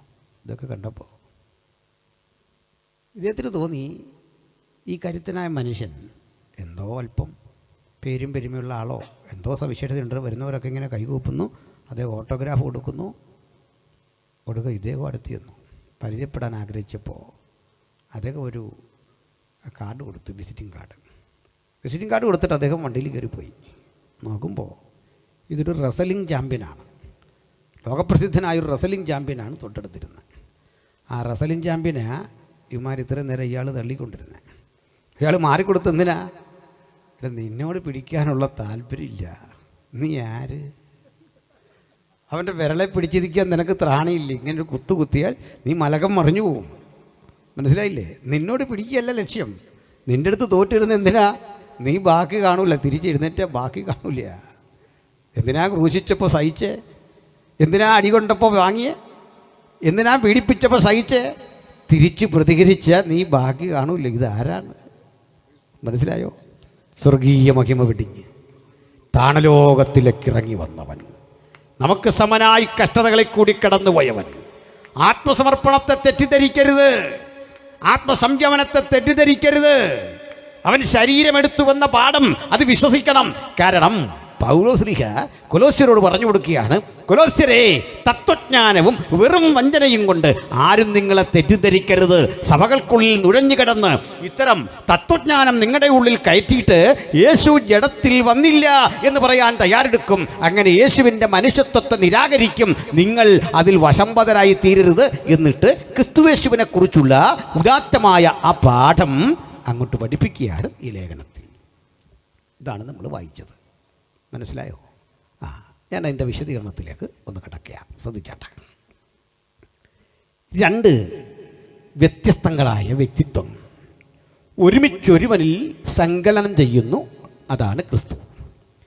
രണ്ട് വ്യക്തിത്വം ഒരുപോലെ സങ്കലനം ചെയ്ത് ഇഴുകിച്ചേർന്നിരിക്കുന്ന ഒരാളെ ലോകത്തുള്ളൂ, അത് യേശുവാണ്. ഏതൊക്കെയാണ് വ്യക്തിത്വം? ഒന്ന്, യേശുവിൻ്റെ സമ്പൂർണ്ണ ദൈവത്വം. രണ്ട്, യേശുവിൻ്റെ സമ്പൂർണ്ണ മനുഷ്യത്വം. യേശു സമ്പൂർണ്ണ അർത്ഥത്തിൽ മനുഷ്യനാണോ? ഞാൻ പറയും സമ്പൂർണ്ണ മനുഷ്യനാണ്. യേശു സമ്പൂർണ്ണ ദൈവമാണോ? സമ്പൂർണ്ണ ദൈവവുമാണ്. സമ്പൂർണ്ണ ദൈവത്വവും സമ്പൂർണ്ണ മനുഷ്യത്വവും ക്രിസ്തുവിലുണ്ട്. അല്ല പാതി മനുഷ്യനും പാതി ദൈവവുമല്ല. ശ്രേഷ്ഠനായൊരു മനുഷ്യനല്ല. ദൈവം മാത്രമായി ചുരുക്കിക്കാണേണ്ട ആളല്ല. മനുഷ്യനായി ചുരുക്കിക്കാണേണ്ട ആളല്ല. ദൈവവും മനുഷ്യനും ഒരുമിച്ച് സമ്മേളിക്കുന്ന അഭൂതപൂർവമായ ആ വ്യക്തിത്വം, രണ്ട് വ്യക്തിത്വങ്ങൾ ഒരുമിച്ച് സങ്കലനം ചെയ്തിരിക്കുന്നു. ത്രിയേകത്വം ഇതുപോലെയാണ്. ത്രിയേകത്വം മൂന്ന് വ്യക്തിത്വങ്ങൾ ഒരു വ്യക്തിയായി പരിലസിക്കുകയാണ്. ത്രിയേകത്വത്തിൽ 3 പേഴ്സൺസ് ഇൻ വൺ നേച്ചർ. ഒരു പ്രകൃതത്തിൽ മൂന്നായി നിലകൊള്ളുന്ന പിതാവും പുത്രനും പരിശുദ്ധാത്മാവുമായ ഏകസത്യദൈവം. അതൊരു മാർമിക സത്യമാണ്. ആ സത്യം പോലെയാണ് യേശുക്രിസ്തുവിൽ ദൈവത്വവും മനുഷ്യത്വവും ഒരുമിച്ച് സങ്കലനം ചെയ്തിരിക്കുന്നത്. ഒരുമിച്ച് ദൈവത്വവും മനുഷ്യത്വവും പൂർണ്ണ അളവിൽ സങ്കലനം ചെയ്യപ്പെട്ടിരിക്കുന്ന, സമന്വയിക്കപ്പെട്ടിരിക്കുന്നതിൻ്റെ ലക്ഷ്യം ഞാനൊന്ന് പറഞ്ഞു ബോധ്യപ്പെടുത്താം. യേശു കർത്താവ് ഒത്തിരി പേരുകൾ, അപരാഭിധാനങ്ങൾ യേശുവിനുണ്ട്. യേശുവിന് പല പേരുണ്ട്. ഇമ്മാനുവൽ ഇങ്ങനൊരു പേരുണ്ട്, നമുക്കറിയാം. ഇനി യേശുവിൻ്റെ പേരുണ്ട് അത്ഭുത ആലോചനക്കാരൻ. മലയാള പരിഭാഷയിലെ അത്ഭുത മന്ത്രി എന്ന പ്രയോഗം പോരാ. അത്ഭുത ആലോചനക്കാരൻ, വണ്ടർഫുൾ കൗൺസിലർ, വീരനാം ദൈവം. അടുത്ത പ്രയോഗത്തിലും മലയാളത്തിലെ പരിഭാഷ പോരാ. നിത്യപിതാവല്ല, നിത്യതയുടെ പിതാവാണ്. ഫാദർ ഓഫ് ഇറ്റേണിറ്റി, നിത്യതയുടെ പിതാവ്, സമാധാനപ്രഭു. എത്രയെത്ര പേരുകൾ. യേശുവിനെ അപ്പോസ്തലപ്രവൃത്തി വിളിച്ചു ദൈവത്തിൻ്റെ ദാസൻ. ഇനിയും ഒരിടത്ത് വിളിച്ചു ദൈവത്തിൻ്റെ പരിശുദ്ധദാസൻ. ഇനിയും ഒരിടത്ത് വിളിച്ചു നാം സ്വീകരിച്ചു പറയുന്ന അപ്പോസ്തലനും മഹാപുരോഹിതനുമായ യേശുവിനെ ശ്രദ്ധിച്ചു നോക്കുക. മഹാപുരോഹിതൻ എന്ന് വിളിച്ചു, അപ്പോസ്തലൻ എന്ന് വിളിച്ചു. പക്ഷെ പ്രബലങ്ങളായ ചില വെളിപ്പേരുകൾ, അപരാഭിധാനങ്ങൾ യേശുവിനുണ്ടായിരുന്നു. ഒന്ന് ദൈവപുത്രൻ എന്നായിരുന്നു, മറ്റൊന്ന് മനുഷ്യപുത്രൻ എന്നായിരുന്നു. മാർക്കോസിൻ്റെ സുവിശേഷം തുടങ്ങുമ്പോഴേ പറയും ദൈവപുത്രനായ യേശുക്രിസ്തുവിൻ്റെ സുവിശേഷത്തിൻ്റെ ആരംഭം ദൈവപുത്രൻ, son of God and son of men. ഇവിടെ ഒത്തിരി പേരുകൾ യേശുവിനുണ്ടെങ്കിലും യേശു എപ്പോഴും വെളിപ്പെടുത്താൻ ഇഷ്ടപ്പെട്ട പേര് മനുഷ്യപുത്രൻ എന്നാണ്. മനുഷ്യപുത്രൻ വലിയൊരു ആത്മീയ പാഠമാണ് അതിലൂടെ പഠിക്കേണ്ടത്. യേശുവിൻ്റെ അരികിൽ ഒരിക്കൽ ഒരു മനുഷ്യൻ വന്നു. അയാൾ വിളിച്ചു നല്ലവനായ ഗുരു. യേശു പറഞ്ഞു എന്നെ അങ്ങനൊന്നും വിളിക്കരുത്. നല്ലവൻ ഒരുവനേ ഉള്ളൂ, അത് ദൈവമാണ്, വിട്ടേക്ക്. അയാൾ പോയി. നല്ലവനായ ഗുരു എന്ന് യേശുവിനെ വിളിച്ചത് തെറ്റിപ്പോയോ? യേശു പറഞ്ഞു എന്നെ അങ്ങനെ വിളിക്കരുത്. പിന്നെന്താ? ദൈവം ഒരുവനെ മാത്രമേ നല്ലവനുള്ളൂ, ദൈവത്തെ വിളിച്ചോണം. അപ്പോൾ യേശു ദൈവമല്ലേ? വല്ലാത്തൊരു വാക്യം. ഇനിയുണ്ട് പേടിപ്പെടുത്തുന്ന മറ്റൊന്ന്. യേശുവിനെ കാണാൻ നിക്കോദിമോസ് എന്ന ഒരു മാന്യദേഹം വന്നു രാത്രിയിൽ. നല്ല വിവരമുള്ളൊരു പണ്ഡിതനാണ്, നല്ല മനുഷ്യനാണ്, വക്കീലാണ്. അദ്ദേഹം കാണാൻ വന്നു. നമുക്ക് വലിയ സന്തോഷമല്ലേ? വർത്തമാനം പറഞ്ഞല്ല വിവരമുള്ള മനുഷ്യരോടൊക്കെ സംസാരിച്ചിരിക്കുന്ന വലിയ സന്തോഷമാണ്. നമ്മളെക്കാണ് ഓർക്കും ചുമ്മാ പൊട്ടുവർത്താനം പറഞ്ഞിരിക്കുന്നതിനേക്കാൾ നല്ല വിവരമുള്ളൊരു മനുഷ്യനെ കിട്ടിയല്ലോ. പറ എന്താ സാറേ കാര്യമൊക്കെ? വാ ഇരി, നിക്കോദിമോസ് ചെന്നു. ഒരു വിളിയാണ്, ഗുരു, നീ ദൈവത്തിൻ്റെ അടുക്കൽ നിന്ന് ഉപദേഷ്ടാവായി വന്നിരിക്കുന്നു എന്ന് ഞാൻ അറിയുന്നു. ഞങ്ങൾ ഡിസ്കസ് ചെയ്തു നിന്നെ പറ്റി. ഈ നാട്ടുകാർ പറയുന്നതല്ല, you are from God, you are an exhort from God. ഇത് പറഞ്ഞപ്പോഴാണെന്നറിയണ്ടേ, നാട്ടുകാരൻ അന്ന് യേശുവിനെ വിളിക്കുന്നത് തച്ചൻ്റെ മകൻ, ശാസ്ത്രമറിയാത്തവൻ, വിവരദോഷി എന്നൊക്കെ പുലമ്പുന്ന ഘട്ടത്തിൽ നാട്ടിലെ വിവരമുള്ള മനുഷ്യനെ ന്യായപ്രമാണം അരച്ച് കലക്കി പഠിച്ചൊരു പണ്ഡിത ശേഷനും വന്നിട്ട് പറയുക, you are from above, you are send from almighty, you are an instructor or mentor from almighty. നീ ദൈവത്തിൻ്റെ അരികിൽ നിന്ന് വന്നു. നമ്മളാണ് എങ്ങനെ പ്രതികരിച്ചേനെ? നിനക്ക് വിവരമുണ്ട്. ഇവിടെ കുറേ ബോധം കെട്ട മനുഷ്യരുണ്ട്. ഞാൻ ഈ അത്ഭുതം അടയാളമൊക്കെ ചെയ്തിട്ട് അമ്മാർ ഇതുവരെ എന്നെ മനസ്സിലാക്കിയില്ല. ഇതാ പറയുന്ന വിദ്യാഭ്യാസം വേണം, അറിവ് വേണം. ഇത് ഞാൻ കുറേ പത്രോസിനെയും അന്ത്രയോസിനെയൊക്കെ വിളിച്ച് അവർ ഈ ഏറ്റവും ചെറിയ ജോലിയൊക്കെ ചെയ്തു തന്ന മനുഷ്യർ, അവർക്കൊന്നും എന്നെപ്പറ്റി വലിയ ഗ്രാഹ്യമില്ല. നമ്മളന്ന് ഈ പത്രോസിനെയും അന്ത്രയോസിനെയൊക്കെ സഭയിൽ നിന്ന് നീക്കം ചെയ്യും. പ്രത്യേകിച്ച് നീക്കുകയില്ല, ഒരുതരം അവഗണന.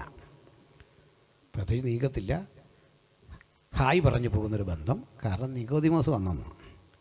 പിറ്റേന്ന് പോലെ നിക്കോദിമോസും യേശുവും കൂടെ ഒരുമിച്ചായിരിക്കും പോകുന്നത്. നിക്കോദിമോസിൻ്റെ ഒരു ഫോട്ടോ അവിടെ, യേശുവിൻ്റെ ഒരു വലിയ ഫോട്ടോ അവിടെ. എന്നിട്ട് പറയും, ഇതുപോലുള്ള വലിയ വലിയ മനുഷ്യരെ എന്നെപ്പറ്റി പറയുമ്പം കുറേ ഡ്യൂപ്ലിക്കേറ്റ് ഈ നാട്ടിലുണ്ട്, അവർക്കൊന്നും എന്നെപ്പറ്റി അറിയില്ല. നീ അറിവുള്ളവനോട് ചോദിക്കും, ഞാൻ ആരാന്ന് പറഞ്ഞു തരും. ചില മനുഷ്യരങ്ങനെയുണ്ട്. ചില മനുഷ്യർ ഈ തങ്ങളെപ്പറ്റി അറിയാൻ വേറെ എങ്കിലും ചോദിക്കണം എന്നാണ് പറയുന്നത്. ഞാൻ ഓർക്കുന്നുണ്ട്, എൻ്റെ വീടിൻ്റെ അടുത്തൊരു മനുഷ്യനുണ്ട്, പാവപ്പെട്ടവനാണ്, നല്ല മനുഷ്യൻ. പുള്ളിക്ക് ഒരു കുഞ്ഞ് ജനിച്ചു. ആ കുഞ്ഞിൻ്റെ 5-6 മാസം പ്രായമായി. ഈ കുട്ടി രാത്രി കിടന്ന് വല്ലാതെ അങ്ങ് കരയും. കുഞ്ഞുങ്ങൾക്ക് ഇങ്ങനൊരു സ്വഭാവം ഉണ്ടല്ലോ, അത് ഭൂതവും പിശാചൊന്നും ആയിട്ടല്ല, അതിനെന്തോ ചെറിയ ഇറിറ്റേഷനൊക്കെ വന്നിട്ട് അതങ്ങ് കരയുക. നിങ്ങൾ അന്നേരം അതിനെ സുവിശേഷ വിലയ്ക്കൊന്നും സമർപ്പിക്കില്ല, അത് അതൊക്കെ വന്നോളും. ഈ ചെറുപ്പത്തിൽ കരയുന്ന കുഞ്ഞിനെ കരഞ്ഞ് ഓവറാകുമ്പോഴേക്ക് വീട്ടുകാരതിനെ വേലയ്ക്ക് സമർപ്പിക്കുക. അവനായി സ്റ്റേജിൽ കയറി ഈ പിച്ചും പെയ്യും എല്ലാം വിളിച്ചു പറയുന്നത്, നിങ്ങൾ ഈ ശല്യമൊന്നും ചെയ്യരുത്, അതങ്ങ് മാറിക്കോളും, ഒന്ന് പ്രാർത്ഥിച്ചിട്ട് കിടന്നാൽ മതി, മാറും. വിളിയുള്ളവനേ പോകാവുള്ളൂ വേലയ്ക്ക്. അല്ല, ഈ 6 മാസം പ്രായമുള്ള കുഞ്ഞ് ഇങ്ങനെ കരഞ്ഞപ്പോൾ ഇവനെ ആശ്വസിപ്പിക്കാൻ നോക്കിയിട്ട് പറ്റുന്നില്ല. ഈ പുരുഷന്മാർ ചെന്നിട്ട് കുഞ്ഞെ അടങ്ങിയിരിക്കുന്നു പറഞ്ഞത് കേൾക്കുകയില്ല. നമ്മൾ താലോലിക്കാൻ നോക്കിയാലും നടക്കുകയില്ല, വലിയ പാടാണ്. അമ്മയെ ആശ്വസിപ്പിക്കുന്നു, വീട്ടുകാരെല്ലാം കൂടെ ആശ്വസിപ്പിക്കുന്നു, അങ്ങിരിക്കുന്നില്ല. അവസാനം ഈ പുള്ളി അങ്ങ് അരിശപ്പെട്ടു കൊച്ചിനോട്. 6 മാസം പ്രായമുള്ള കൊച്ചിനോട് 5-6 തെറി, മിണ്ടാ കിടന്നോളൂന്ന് പറഞ്ഞു. എന്നിട്ട് പറയുക, നീ ജോസ് ആരാണെന്ന് ഈ നാട്ടിലും തിരക്കണമെന്ന്. നിനക്കെന്നെ മനസ്സിലായിട്ടില്ല, കാള് മാറിപ്പോയി, അടിച്ചതിൻ്റെ ചെവിക്കുറ്റി ഞാൻ പോയിക്കും. നീ ഒന്ന് തിരക്കണം, ജോസ് ആരാണെന്ന്. ആരാ? 6 മാസം പ്രായമുള്ള കൊച്ച്. ഓർത്ത് നോക്കി, ഇത്തരം പൊട്ടന്മാരും ലോകത്തുണ്ട്. ഇതുപോലെ പറയാം, നീ എന്ത് തിരക്ക് നാട്ടിൽ, ആരോടെങ്കിലും ചോദിക്ക്. ഞങ്ങൾ കർത്താവായ യേശുവിനെ പ്രസംഗിക്കുമ്പോൾ വിക്ടർ ഹ്യൂഗോ പറഞ്ഞു, അല്ലെങ്കിൽ മറ്റൊരുത്തം പറഞ്ഞു, ഈ സപ്പോർട്ടൊന്നും ഇവിടെ ആവശ്യമില്ലെന്നേ, ഇത്തരം സപ്പോർട്ടുകളിലല്ലെന്നേ യേശുവിനെ പ്രസംഗിക്കുന്നേ. ആരെന്ത് പറഞ്ഞൊന്നും കേൾക്കാൻ ഈ ഗുരുവിന് ഇഷ്ടമില്ല. ഈ നിക്കോദിമോസിൻ്റെ മുഖത്തേക്ക് നോക്കിയിട്ട് യേശുവിൻ്റെ പ്രതികരണം ഒരല്പം കട്ടിയായിപ്പോയെന്ന് തോന്നും. എന്താണെന്നറിയണ്ടേ? കുഞ്ഞേ, നീ വീണ്ടും ജനിച്ചതല്ല, തൽക്കാലം പോയാട്ടെ. ഒരു ഗെറ്റ് ഔട്ട് അടിക്കുന്ന ശബ്ദമുണ്ട് അതിനകത്ത്. തിരക്കാന്ന് നീ ഇവിടെ കിടന്ന് ഇതൊക്കെ സംസാരിച്ച് കഴിഞ്ഞാൽ. ഈ പുള്ളി ചോദിച്ചു, സാറെന്താ ഈ പറയുന്നത്? എനിക്ക് വയസ്സെത്ര ഉണ്ടെന്നറിയോ? ഞാൻ വൃദ്ധനായ ശേഷം അമ്മയുടെ ഉദരത്തിൽ കിടന്ന് എങ്ങനെ വീണ്ടും ജനിക്കും? അതിൻ്റെ അർത്ഥം യേശുവിൻ്റെ ആത്മീയ വചനങ്ങളുടെ ശക്തി താങ്ങാനുള്ള ശേഷി ഈ നിക്കോദിമോസിൻ്റെ പാണ്ഡിത്യത്തിനില്ലായിരുന്നു. അവൻ തിരിച്ചുപോയി. നിക്കോദിമോസിന് കിട്ടാത്ത സുഖമാണ് അന്ന് ബേസയിലെ പത്രോസ് അനുഭവിച്ചേ. കാരണം അവൻ വീണ്ടും ജനിച്ചിരുന്നു. വീണ്ടും ജനിക്കാത്തവനെ മടക്കി അയച്ചു. ആ പോകുന്ന പോക്കിൽ ഈ പണ്ഡിതൻ ഓർത്തു, ഞാൻ ചെന്ന ഒരിടത്തും ആളുകൾ എന്നെ പുകഴ്ത്താതിരുന്നിട്ടില്ല, എൻ്റെ അറിവിനെ ബഹുമാനിക്കാതിരുന്നിട്ടില്ല. ഞാൻ ഏറെ ആകാംക്ഷയോടെ ചെന്നപ്പോൾ പ്രതീക്ഷയർപ്പിച്ച ഈ മനുഷ്യൻ എന്നെ തിരിച്ചുവിട്ടു. അവൻ്റെ അന്തരാത്മാവോട് ദൈവവചനം പറഞ്ഞു, ഒന്നുമല്ല, നീ വീണ്ടും ജനിക്കാൻ ഇന്നു മുതൽ ഉദ്യമിക്കണം. നിക്കോദിമോസ് വീണ്ടും ജനിച്ചെന്നാ നമുക്കറിയാമല്ലോ. പിന്നീട് അവൻ യേശുവിനെ അന്ന് മുതൽ ഒരു രഹസ്യ വിശ്വാസിയായി അനുധാവനം ചെയ്തു എന്നാണ്. അതൊക്കെ നമുക്കറിയാം. അപ്പോഴേ തന്നെ ആരെങ്കിലും ദൈവമെന്ന് വിളിച്ച, ദൈവപുത്രൻ എന്ന് വിളിച്ച, ഉയരത്തിൽ നിന്ന് വന്നെന്ന് പറഞ്ഞാൽ അതങ്ങ് ബാൻ ചെയ്യും യേശു. ഇനി മറ്റൊരാൾ ഈ വിലക്കെല്ലാം ലംഘിച്ചുകൊണ്ട് ചാടി കയറി പറഞ്ഞു. ആരാന്നറിയണ്ടേ? ഭൂതം. സത്യം പറയാമല്ലോ, ഉള്ള പറയണം. ഈ യേശുവിനെ മാനം മര്യാദയ്ക്ക് അഡ്രസ്സ് ചെയ്തത് ഭൂതങ്ങളാണ്. ബാക്കി ആളുകൾ തച്ചനെന്ന് വിളിക്കുമ്പോൾ, തച്ചൻ്റെ മകനെന്ന് വിളിക്കുമ്പോൾ, ശാസ്ത്രം അറിയാത്തവനെന്ന് വിളിക്കുമ്പോൾ, പിശാച് നല്ല അന്തസ്സായിട്ട് യേശുവിനെ വിളിച്ചു, യേശുവേ മഹോന്നതനായ ദൈവത്തിൻ്റെ പുത്ര. കണ്ടോ? കർത്താവ് പറഞ്ഞു മിണ്ടരുത്. ഭൂതത്തെ ശാസിക്കുന്നവരൊക്കെ ഓർത്തോണം, എവനെ കൊണ്ടധികം മിണ്ടിക്കരുത്. നമ്മൾ ഇവൻ്റെ പുറകെ കാര്യം ചോദിച്ചിരിക്കുക, ഇവനോട് ഒത്തിരി സംസാരിക്കരുത്. കാരണം അവൻ ഫോഷ്ക്കും, ഫോഷ്കിൻ്റെ അപ്പനും. ഇവൻ്റെ ഫോഷ്ക്ക് കേൾക്കാനാണെങ്കിൽ നിങ്ങൾ മിണ്ടിക്കോ, കുഴപ്പമില്ല. യേശു പറഞ്ഞു മിണ്ടരുത്. അവസാനം ഒരുത്തൻ പറഞ്ഞു, ഭൂതം പിടിച്ച ഒരുത്തൻ പറഞ്ഞില്ലേ, ഞങ്ങളെ അങ്ങനെ ആണെങ്കിൽ ആ പന്നിക്കൂട്ടത്തിനകത്തോട്ട് പൊക്കോളാൻ പറയാൻ. അത് നീ പൊക്കോളാൻ പറഞ്ഞു. അന്നവിടെ ഈ പന്നികൾ പോയിട്ട് കടുംതൂക്കായിട്ട് വെള്ളത്തിൽ ചാടിയെന്നാണ്. കടുംതൂക്കായിട്ട് വെള്ളത്തിൽ ചാടി. പിന്നെ അതെവിടെ പൊങ്ങിയെന്നൊന്നും നമുക്ക് പറയാൻ പറ്റില്ല. ഏതായാലും അത് പോട്ടെ, അതതിൻ്റെ വഴിക്ക് പോട്ടെ. അപ്പോൾ ഈ ഭൂതങ്ങളെ ആ വഴിക്ക് അങ്ങ് വിട്ടു യേശു. ഇതിനകത്തൊരു കാര്യമുണ്ടേ, ഈ ഭൂതങ്ങൾ എന്തെങ്കിലും പറഞ്ഞ ദിഗാസന്മാരെ എതിർക്കും. എക്സാമ്പിൾ, പൗലോസിനെ ഇതുപോലെ പ്രകീർത്തിച്ചു ഭൂതം പിടിച്ചൊരു സഹോദരി. എന്താണെന്നറിയണ്ടേ? പൗലോസും ശീലാസും ഒക്കെ ഇങ്ങനെ പോകുന്ന വഴിക്കൊരു സഹോദരി പറയുക, ഇവർ അത്യുന്നതനായ ദൈവത്തിൻ്റെ ദാസന്മാർ, രക്ഷാമാർഗം നിങ്ങളോട് അറിയിക്കാൻ വരുന്നു. നമ്മളാണ് എന്ത് ചെയ്തേനെ? പിറ്റേന്ന് തന്നെ പ്രോഗ്രാം കൊടുത്തേനെ, സൗകര്യ നാളെ ഒരു യോഗ ഉണ്ട് വരണം കേട്ടോ, നമുക്ക് ഒരുമിച്ച് ശുശ്രൂഷിക്കാം. കാരണം നാട്ടുകാരെല്ലാം ആദ്യം വിളിച്ചു പറയുമ്പം നീ മാത്രമേ ഉള്ളൂ കാര്യം പറഞ്ഞേ. ബിലയാം സഞ്ചരിച്ച കഴുത പ്രവചിച്ചു ഒരു ദിവസം. കഴുത പ്രവചിച്ചെന്ന് കാരണം കഴുതയുടെ വൃത്തികൾ പോവാം. കുറേ ദൂരം പോകുമ്പോൾ ഇടനാഴിക്ക് ഉള്ളിലൂടെ വന്ന് പോയ കഴുതയ്ക്ക് പോകാൻ പറ്റുന്നില്ല. അവിടെ ഞെരുക്കി ഇയാളെ. തൊട്ട് മുമ്പിൽ ദാദിക്കുന്നു, ദൂതൻ വിടുന്നില്ല. ദൂതൻ ഇങ്ങോട്ട് കിടന്ന വെട്ടുമെന്ന് പറഞ്ഞ് നിൽക്കുക. കഴുത അവിടെ വന്ന് ഇങ്ങനെ അമ്പരം നിൽക്കുക. കഴുതയ്ക്ക് വെളിപ്പാടുണ്ടായി, ഈ മനുഷ്യനെ കിട്ടിയില്ല. തൊട്ട് മുമ്പിൽ ദൂതൻ മൂർച്ചയേറിയ വാളും കൊണ്ട് നിന്നപ്പോൾ കഴുത കണ്ടു വാളുള്ള ദൂതനെ. പ്രവാചകൻ കണ്ടു വാലുള്ള കഴുതയെ. വ്യത്യാസത. അതിൻ്റെ മണ്ടയിരിക്കുക. ഇരുന്നിട്ടൊരു ചവിട്ടതിനിട്ട് കൊന്നു കളയെന്ന് പറഞ്ഞാൽ. കഴുത തിരിഞ്ഞ് എന്നിട്ട് പറഞ്ഞു, ഞാൻ നിൻ്റെ കഴുതയല്ലയോ, ഇന്ന് വരെ നിന്നെ ചുമക്കാൻ ഞാൻ നിന്നെ ചുമക്കുന്നതിന് മുമ്പ് നാളെ മുതൽ നിന്നെ ചുമക്കണേ, പൊറോട്ട ഇറച്ചി മേടിച്ചു തരണമെന്ന് ഞാൻ പറഞ്ഞിട്ടുണ്ടോ? ഈ പണിക്ക് ഞാനില്ല എന്ന് പറഞ്ഞിട്ടുണ്ടോ? സത്യം പറഞ്ഞാൽ തൊഴിലാളിയുടെ പ്രതിഷേധമാക്കണ്ട. ചരിത്രത്തിലെ ആദ്യത്തെ മുതലാളിക്ക് നേരെ തൊഴിലാളി നടത്തുന്ന ആദ്യത്തെ പ്രതിഷേധ യോഗമാണ് ആ കഴുത നടത്തിയത്. വലിയൊരു തിരിച്ചടി. അധികാരത്തിനും മേധാവിത്വത്തിനും എതിരെയുള്ള ഒരു വലിയ പ്രതിഷേധം അതവിടെ നടത്തി. പിന്നെ ആ കഴുത എങ്ങോട്ട് പോയെന്നൊരു പിടിയില്ല. എനിക്കൊന്ന് ആ കഴുത അന്ന് തന്നെ ചത്ത് കാണും. അതിൻ്റെ കാരണം വേറൊന്നുമല്ല, അത് ജീവിച്ചിരുന്നെങ്കിൽ പിറ്റേ ദിവസം നമ്മൾ പോയതിന് പ്രോഗ്രാം കൊടുത്തേനെ. ഞങ്ങൾക്കൊന്നും ഇവിടെ വരാൻ പറ്റിയില്ല, കഴുത സംസാരിക്കുമെന്ന് ഞാനെ വിളിച്ചെന്നെ. എന്താ കാര്യം?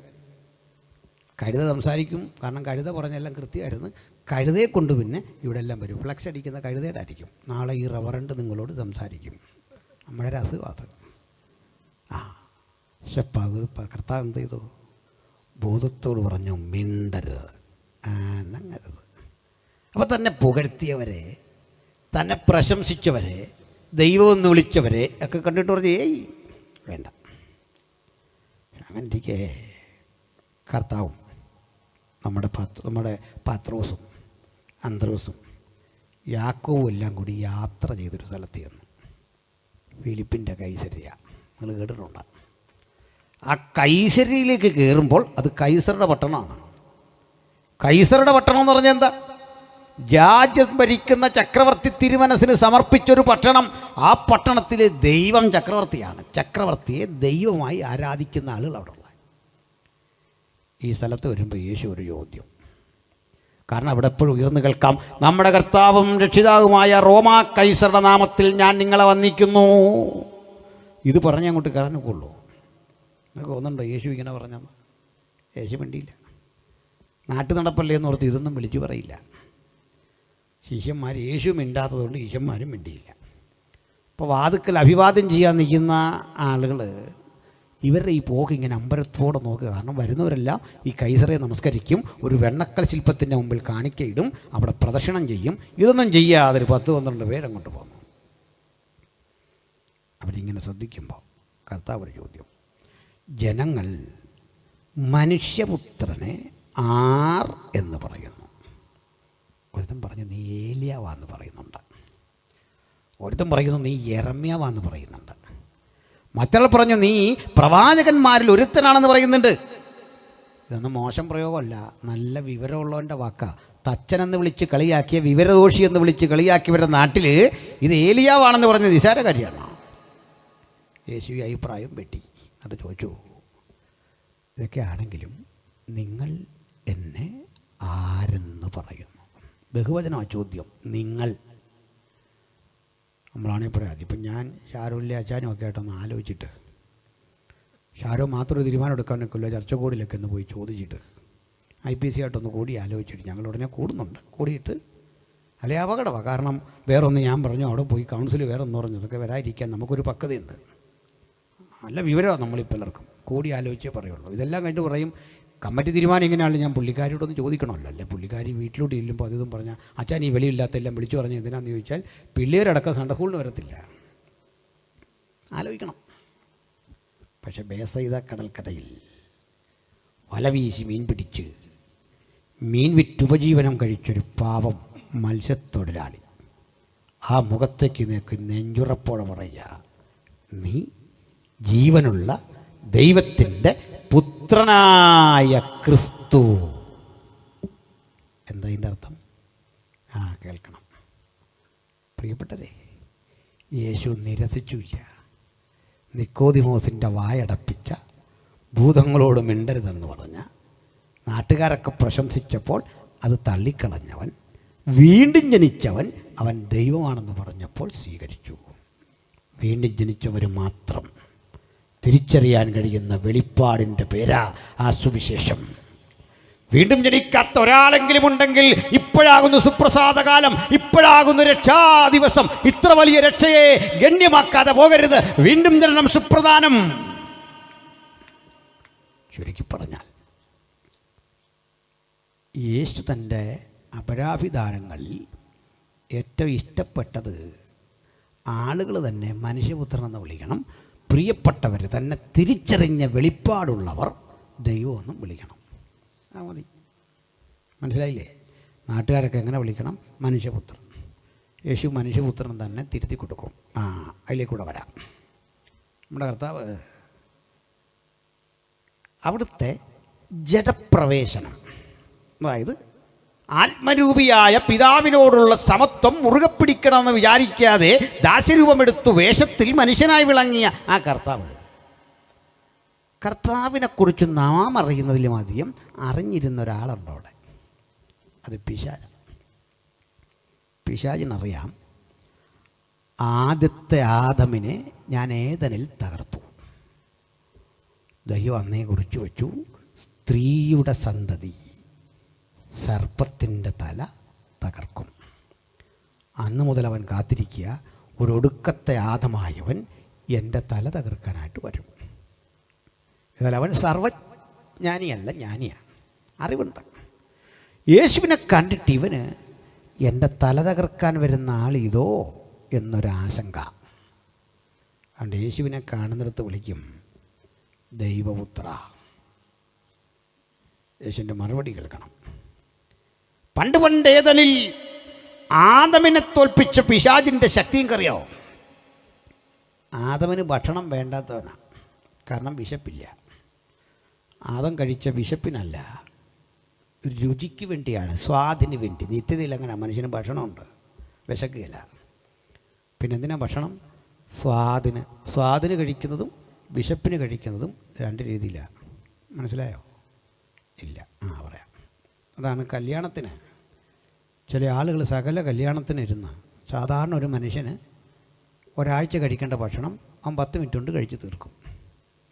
എന്നിട്ട് ആ കല്യാണം നടത്തിയവനെ 2 പള്ളു പറയാതെ പോരിയല്ല. എന്തൊരു ഭക്ഷണമായിരുന്നു. ഞാനവിടെ ചെന്ന് നോക്കി നിന്ന് ആകപ്പാടെ അവിടെ ആരുമില്ലൊരു മനുഷ്യൻ, എന്തോ ഒരു ഏർപ്പാടായിരുന്നു. ഇത് മനുഷ്യൻ്റെ ഒരു പൊതു സ്വഭാവമാണ്. എന്നാൽ ഈ മരണം കഴിഞ്ഞ് നമുക്കൊരു സ്നാക്സ് തരുമല്ലോ. ഈ സ്നാക്സ് കഴിച്ചിട്ട് ആരും പറയാം എന്തോ ഒരു വടയായിരുന്നു, ചുമ്മാ ഉള്ളതില്ലാത്തൊരു സാധനം. വീട്ടിലെ കാർന്നവർ പറയാണോ പോട്ടെ, ഇനി ഒരു അവസരം വരുമ്പോൾ നമുക്കത് വേണ്ട പോലെയൊക്കെ ക്രമീകരിക്കാം. പറയുമോ? ഇല്ല. എന്താ കാര്യം? സ്നാക്സ് കഴിച്ചത് വിശപ്പിനും കല്യാണത്തിന് കഴിച്ചത് സ്വാദിനും വ്യത്യാസം പിടിയിട്ടോ? സഹോദരിമാർക്ക് പറഞ്ഞുതരാം.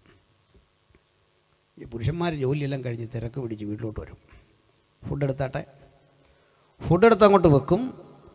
ഇവരാദ്യത്തെ ഒരു 3 മിനിറ്റ് ഒരക്ഷരം മിണ്ടാതെ ഒരു 4-5 പൊറോട്ട കഴിക്കും.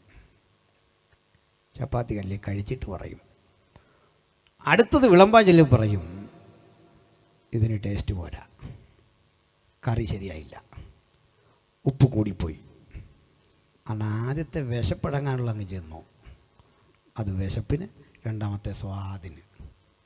വ്യത്യാസം മനസ്സിലായോ? ആദമിന് ഫുഡ് വേണ്ടെന്ന് ഏതെങ്കിൽ, പക്ഷെങ്കിൽ സ്വാദിന് കഴിക്കാവുന്ന നിത്യതയിലും അങ്ങനെയാണെന്ന്. നമുക്ക് വിശക്കുകയില്ല, ദാഹിക്കുകയില്ല. അതാ നിത്യത. വിശപ്പില്ലാത്തവൻ, ദാഹമറിയാത്തവൻ, സുമുഖൻ, സുന്ദരൻ, ആരോഗ്യതിടകാത്രൻ, ദൈവത്തോടൊപ്പം നടക്കുന്നവനെ സാത്താൻ ഭക്ഷണം കാട്ടി തോപ്പിച്ചു. അവൻ തോറ്റു.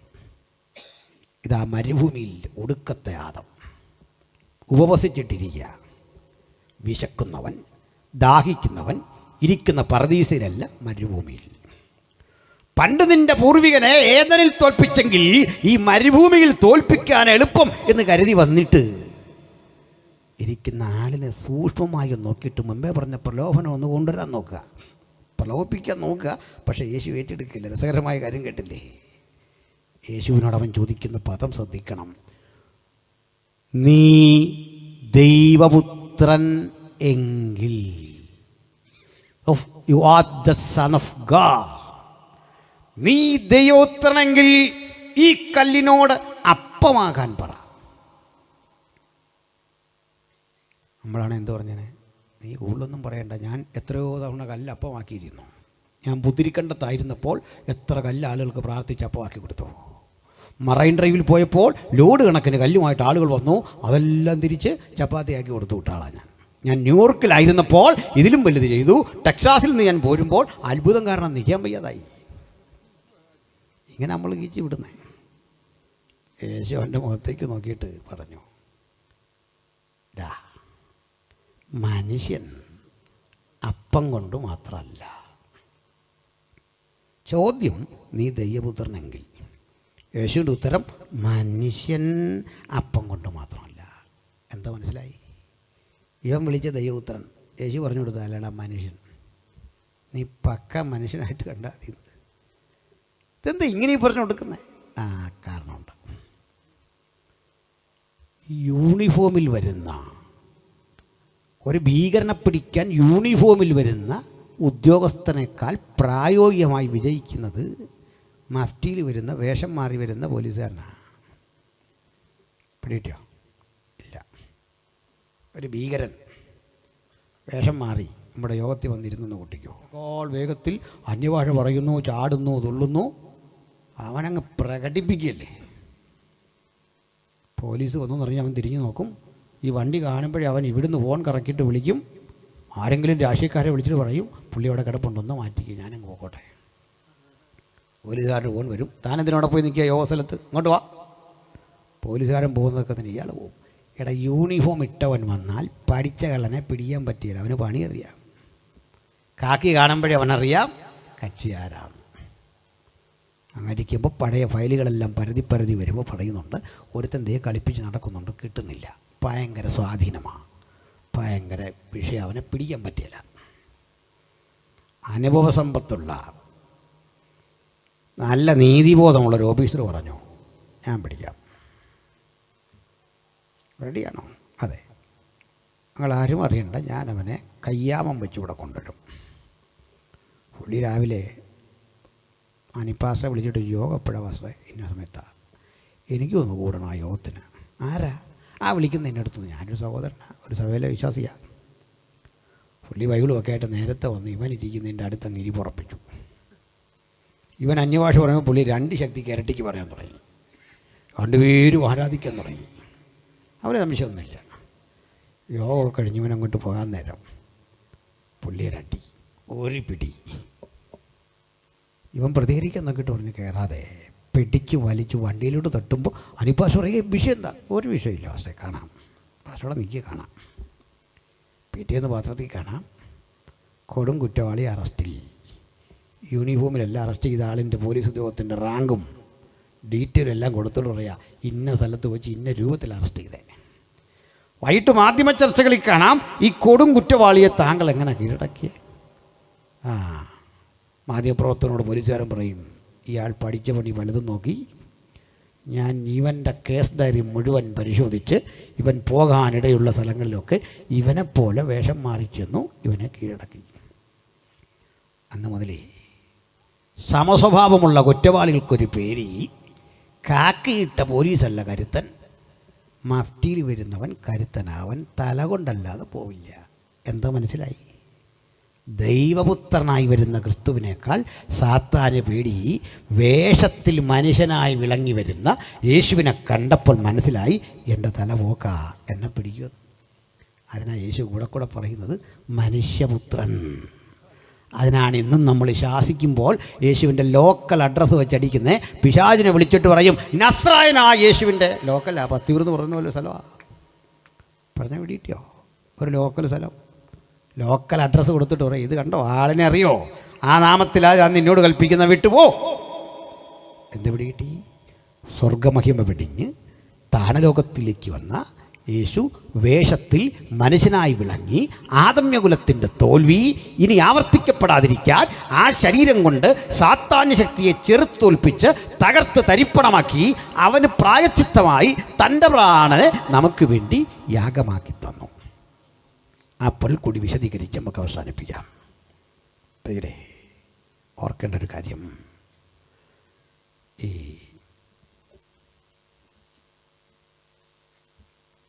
ഞാൻ ഒരു കാര്യം വിട്ടുപോയി, ക്ഷമിക്കണം. സ്വോത്രകാഴ്ച എടുക്കുന്ന കാര്യമാണ്. അപ്പോൾ സ്വോത്രകാഴ്ച എടുക്കും, ആ ലാസ്റ്റുള്ള ആളുകൾ ഓടിപ്പോകാൻ പാടില്ല ഒരു കാരണവശാലും. അതുകൊണ്ട് ബാലിൻ്റെ പ്രവാചകന്മാരെ ഒരുത്തിനെയും വിടല്ലെന്ന് പറഞ്ഞ പോലെ അവിടെ നിൽക്കണം. നമുക്ക് അവിടെ നിന്ന് ഇങ്ങോട്ട് ആരംഭിക്കണം, ഇവിടുന്ന് വരണ്ട. നമ്മൾ അവിടെ നിന്ന് ആരംഭിക്കാൻ പോവാണ്. എന്തിനും ഏതിനും റെഡിയായി വോളണ്ടിയേഴ്സ് നിന്നോണം. ഏത് തീരുമാനത്തിലും ഒറ്റ മനുഷ്യനെ വിട്ടേക്കല്ല, ആ വിധത്തിൽ നിൽക്കണം. റെഡിയായി നിന്നോ, നമുക്ക് അതിലേക്ക് പോകാം. ശ്രദ്ധിക്കാം. അപ്പോഴേ ഈ കർത്താവായ യേശു എന്തിനാണ് ജഡത്തിൽ വന്നത് എന്ന് പറയാം. ഞാൻ ചോദിക്കട്ടെ, ചിലതരം കുറ്റകൃത്യങ്ങൾ നമുക്ക് കോടതിക്ക് പുറത്ത് സെറ്റിൽ ചെയ്യാം. എന്നുവെച്ചാൽ 2 പേര് തമ്മിൽ അതിര് തർക്കമാണ്, ഭയങ്കര പ്രശ്നമാണ്, അങ്ങോട്ടും ഇങ്ങോട്ടും വിഷയമാണ്. കാരണം ഈ വഴി ഇങ്ങോട്ട് വന്നിട്ട് വിശാല വഴി ഇടുങ്ങി നമ്മൾ ഇങ്ങോട്ട് വന്നിട്ട് പിന്നെ കിളിത്തിട്ട് കളിക്കുന്ന പോലെ വേണം വീട്ടിൽ ചെല്ലാൻ. അന്നേരം ഇങ്ങനെ വന്നിട്ട് ഇതിലേ കയറി അതിലേ കയറി ഇങ്ങനെ പോയാൽ കണ്ടു കഴിഞ്ഞാൽ ആൾക്കാർ ഓർക്കും ഇവിടെ ഫുട്ബോളിൻ്റെ പരിശീലനം അല്ല, നമ്മൾ വീട്ടിൽ ചെല്ലാനാണ്. കാരണം വഴി ഇങ്ങനെ വന്ന് ഇടുങ്ങി, പിന്നെ നമ്മൾ ഇങ്ങനെ കയറിയൊക്കെ പോകണം. ഭയങ്കര പ്രശ്നം.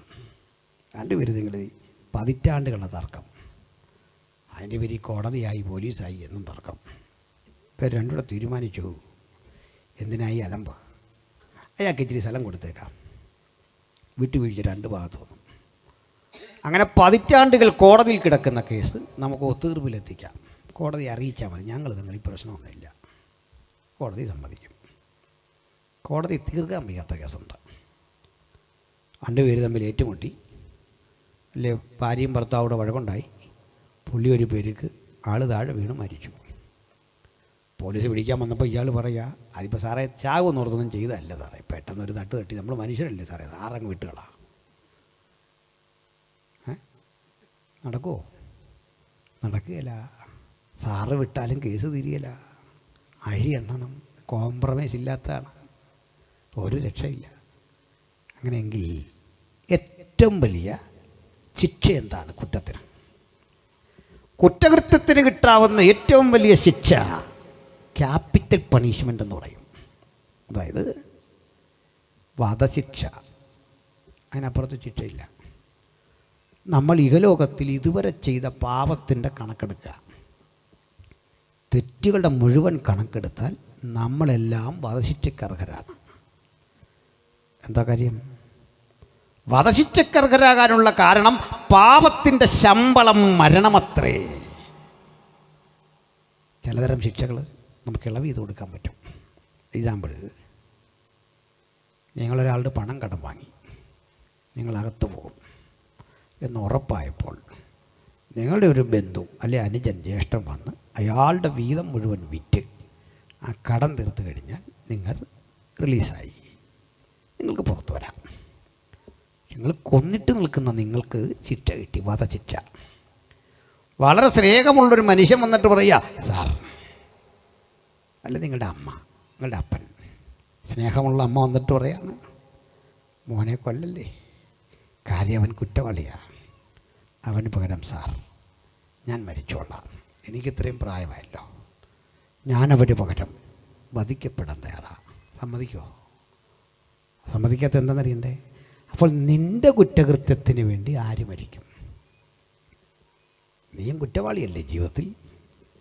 ഈ മകൻ ചെയ്ത തെറ്റിന് നിനക്കുമുണ്ട് ഒരു വൈക്കേരിയസ് റെസ്പോൺസിബിലിറ്റി. അതിനാര് മരിക്കും? ആളില്ല. ചുരുക്കത്തിൽ ഇഹലോകത്തിലെ സകല ശരീരങ്ങളും പാപപ്രായശ്ചിത്തത്തിന് ചേരാത്ത അശുദ്ധ ശരീരങ്ങളാണ്. അങ്ങനെയെങ്കിൽ മനുഷ്യഭാവത്തിൻ്റെ പരിഹാരത്തിനായി സ്ത്രീ പുരുഷ സമാഗമത്തിലൂടെ ജനിക്കാത്ത, അപ്പോൾ തന്നെ സമ്പൂർണ്ണ മനുഷ്യനായ, പാപഭംഗിലമായ ജീവിതത്തിൽ ജനിക്കപ്പെട്ട സ്ത്രീയും പുരുഷനുമല്ലാത്ത, ആ ബന്ധത്തിൽ ജനിക്കാത്ത, അപ്പോൾ തന്നെ സമ്പൂർണ്ണ മനുഷ്യനായ ഒരു സവിശേഷ ശരീരമുള്ള ദൈവപുത്രനായി കർത്താവായ യേശു വന്നതിൻ്റെ രഹസ്യം കൊലോസ്യ സഭയോട് ബോധ്യപ്പെടുത്തി കൊടുക്കുക. അല്ലയോ കൊലോസ്യരെ, ആരാണ് ക്രിസ്തു? അവൻ അദൃശ്യനായ ദൈവത്തിൻ്റെ പ്രതിമ, സകല സൃഷ്ടിക്കും ആദ്യജാതൻ. വാഴ്ചകളാകട്ടെ, അധികാരങ്ങളാകട്ടെ, കർത്തൃത്വങ്ങളാകട്ടെ, സകലതും അവൻ മുഖാന്തിരം അവനായി സൃഷ്ടിക്കപ്പെട്ടു.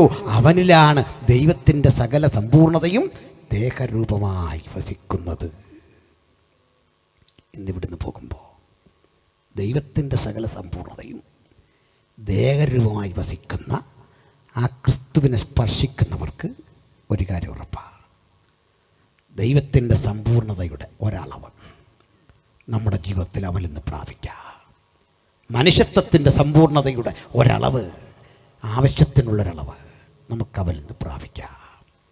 ഈ മഹാസത്യം കൊലോസ്യരോട് ബോധ്യപ്പെടുത്തി കൊടുക്കുന്ന പൗലോസ്ലീഹ സ്ഥാപിച്ചെടുക്കുന്നത് ക്രിസ്തു എന്ന പരമപ്രധാന തത്വത്തെ അവൻ ജഡമെടുത്തെങ്കിൽ മാത്രമേ മനുഷ്യരാശിയുടെ രക്ഷയുടെ വിളംബരം പൂർത്തീകരിക്കാനാവൂ. അതുകൊണ്ട് രക്ഷയുടെ വിളംബരം യേശുവിൻ്റെ രക്തത്താൽ. ആ രക്തത്തിൻ്റെ സവിശേഷത, ലോകത്തിലെ സകല പുരുഷൻ്റെ രക്തവും XY ക്രോമസോമുകളുടെ സങ്കലനമാണ്. XY ക്രോമസോമുകളുടെ സംയോജനമാണ് ഒരു പുരുഷനെങ്കിൽ, പുരുഷന്റെ ഇഷ്ടത്താൽ ജനിക്കാതെ, സ്ത്രീയുടെ ഇഷ്ടത്താൽ പിറക്കാതെ, കാലത്തിൻ്റെ നിർണായകതയിൽ ദൈവത്താൽ അയക്കപ്പെട്ട ആ ദൈവപുത്രനായ ക്രിസ്തു എന്ന മഹാവ്യക്തിത്വത്തെ കൊലോസ്യ ലേഖനത്തിൽ ചൂണ്ടിക്കാണിച്ചുകൊണ്ട് പറയുകയാണ്, അവനിലാണ് ദൈവത്തിൻ്റെ സകല സമ്പൂർണതയും, മനുഷ്യത്വത്തിൻ്റെയും ദൈവത്വത്തിൻ്റെയും സകല സമ്പൂർണത. എന്താണ് ആ മനുഷ്യത്വത്തിൻ്റെ സമ്പൂർണതയുടെ ശ്രേഷ്ഠത? നമുക്കറിയാമല്ലോ. നിങ്ങളെ മനസ്സിലാക്കുന്ന ഒരു മനുഷ്യൻ നിങ്ങളുടെ കൂട്ടുകാരനായുണ്ടെങ്കിൽ, ഹസ്ബൻഡിന് നിങ്ങളെ മനസ്സിലാകുമെങ്കിൽ, ഭാര്യയ്ക്ക് നിങ്ങളെ മനസ്സിലാകുമെങ്കിൽ, അപ്പന് മനസ്സിലാകുമെങ്കിൽ, അവിടെ മാത്രമേ മറ്റു പ്രശ്നങ്ങളില്ലാത്തൊരു ജീവിതം ഉടലെടുക്കൂ. തെറ്റിദ്ധാരണകൾ നിമിത്തം മനുഷ്യജീവിതം പാടി തകരുന്ന, നിരപരാധിത്വം തെളിയിക്കാനാവാത്ത ലോകത്ത് സകലതും അറിയുന്ന ഒരുവൻ ദൈവപുത്രൻ മാത്രം. തെറ്റിദ്ധരിക്കപ്പെടുന്ന മനുഷ്യനും ആശ്വാസം നൽകുന്ന ആത്യന്തിക ഉറവിടം കർത്താവായ യേശുക്രിസ്തു മാത്രം. ലോകത്തിലെ ഒരു ഭരണാധികാരിക്കും നമ്മോട് സഹതാപം തോന്നുന്നില്ല. നിയമത്തിൻ്റെ മുമ്പിൽ കോടതിക്ക് സഹതാപം തോന്നുന്നില്ല. നിയമം മാത്രം ചെയ്യാൻ വിധിക്കപ്പെട്ട കോടതിക്ക് സഹതാപം തോന്നിയാൽ നീതി നടപ്പിലാക്കാൻ പറ്റാതെ വരും. അതുകൊണ്ട് ഒരേ സമയം നീതിബോധമുള്ള ആ സന്തത സഹചാരിയായ ക്രിസ്തുയേശുവിൻ്റെ ദൈവത്വം നമ്മോടുള്ള കാരുണ്യമാണ്. ഒന്ന് പറഞ്ഞ് ഞാൻ അവസാനിപ്പിക്കാം. ആ ഘട്ടത്തിൽ ഓഫറിംഗ് എടുക്കുകയുമാകാം. സഹോദരങ്ങളെ, ഈ സഹതാപം നമ്മോട് തോന്നുന്നില്ലെങ്കിൽ വചനം പറയുക, നാം പൊടിയെന്ന് അവൻ ഓർക്കുന്നു. അവൻ നമ്മുടെ പ്രകൃതി അറിയുന്നു. ആ പ്രകൃതിയെപ്പറ്റിയാണ് എനിക്ക് ഉപസംഹരിക്കാനുള്ളത്. ഇത് നമ്മുടെ എല്ലാം സ്വകാര്യ ജീവിതത്തിൽ നാം അറിയുന്ന മനുഷ്യർ വളരെ ചുരുക്കമാണ്. നമ്മോടൊത്തു രാവാർക്കുന്ന നമ്മുടെ സഹോദരിക്കും നമ്മുടെ കാന്തയ്ക്കും നമ്മുടെ കുഞ്ഞിനും നമ്മെ വേണ്ടത്ര അറിയണമെന്നില്ല. പക്ഷെ സങ്കീർത്തനക്കാരൻ പറയുക, എൻ്റെ പ്രകൃതി നിനക്കറിയാം. പക്ഷേ ഒരു കാര്യം ഓർത്തേ, ലോകത്തിലെ സകല മതങ്ങളും ദൈവത്തെ സ്ഥാനപ്പേർ ചൊല്ലിയാണ് വിളിക്കുന്നത്. ദൈവമെന്നാണ് വിളിക്കുന്നത്. സർവശക്തനെന്നോ സർവജ്ഞാനിയെന്നോ ആ വിളിക്കുന്നത്. പക്ഷേ ക്രിസ്തുവിൻ്റെ അനുഗാമികൾ ദൈവത്തെ വിളിക്കുന്നത് പിതാവേ എന്നാണ്. ഈ പിതൃത്വവും മനുഷ്യത്വവും സമ്മേളിക്കുന്ന ഒരു മഹാനുഭൂതിയാണ് യേശുവെന്ന വ്യക്തിത്വം. അതിന് ഒരു കാരണമുണ്ട്. ആരാണൊരപ്പൻ? അപ്പൻ്റെ സ്നേഹത്തിൻ്റെ ആഴമറിയാൻ കുഞ്ഞിനോടുള്ള അപ്പൻ്റെ ഇടപാട് കണ്ടാൽ മതി. ഒരാൺകുട്ടി, അവൻ ഫുട്ബോൾ കാണാൻ പോയി. ആ കൂട്ടുകാർ കൂടുന്ന ഇടത്തു കൂടി 2 മണി രാത്രിക്ക് മടങ്ങി വരുമ്പോൾ അപ്പം പറയുന്നു, അവൻ ആഹാരമൊന്നും കൊടുക്കണ്ട. അപ്പനറിയാതെ അകത്ത് കിടന്ന ആ കുഞ്ഞ്, എന്തിനാണ് അപ്പൻ ഈ 2 മണി രാത്രി വരെ ഉറങ്ങാതെ കിടന്നത്? അപ്പൻ ആശങ്ക നിന്നെക്കുറിച്ച്, നിൻ്റെ യാത്രയെക്കുറിച്ച്, ആൾത്തിരക്കിനിടയിൽ നിനക്ക് ഭവിക്കാവുന്ന വേദനയെക്കുറിച്ച്. നിനക്ക് ഭക്ഷണം നിഷേധിക്കണം എന്നതല്ല അപ്പൻ്റെ ആഗ്രഹം. നിനക്കാവത്ത് വരാതിരിക്കാനുള്ള ജാഗ്രത അപ്പൻ മനസ്സിൽ കൊണ്ട് നടക്കുന്നു. ഇനി പെൺകുട്ടികളുടെ ബന്ധത്തിൽ അപ്പൻ വഴക്ക് പറയുമ്പോൾ വേദനിക്കുന്ന പെൺകുഞ്ഞുങ്ങളെ കാണാം. പപ്പ വഴക്ക് പറഞ്ഞാൽ സഹിക്കാൻ വയ്യ, അസഹനീയമാണ്.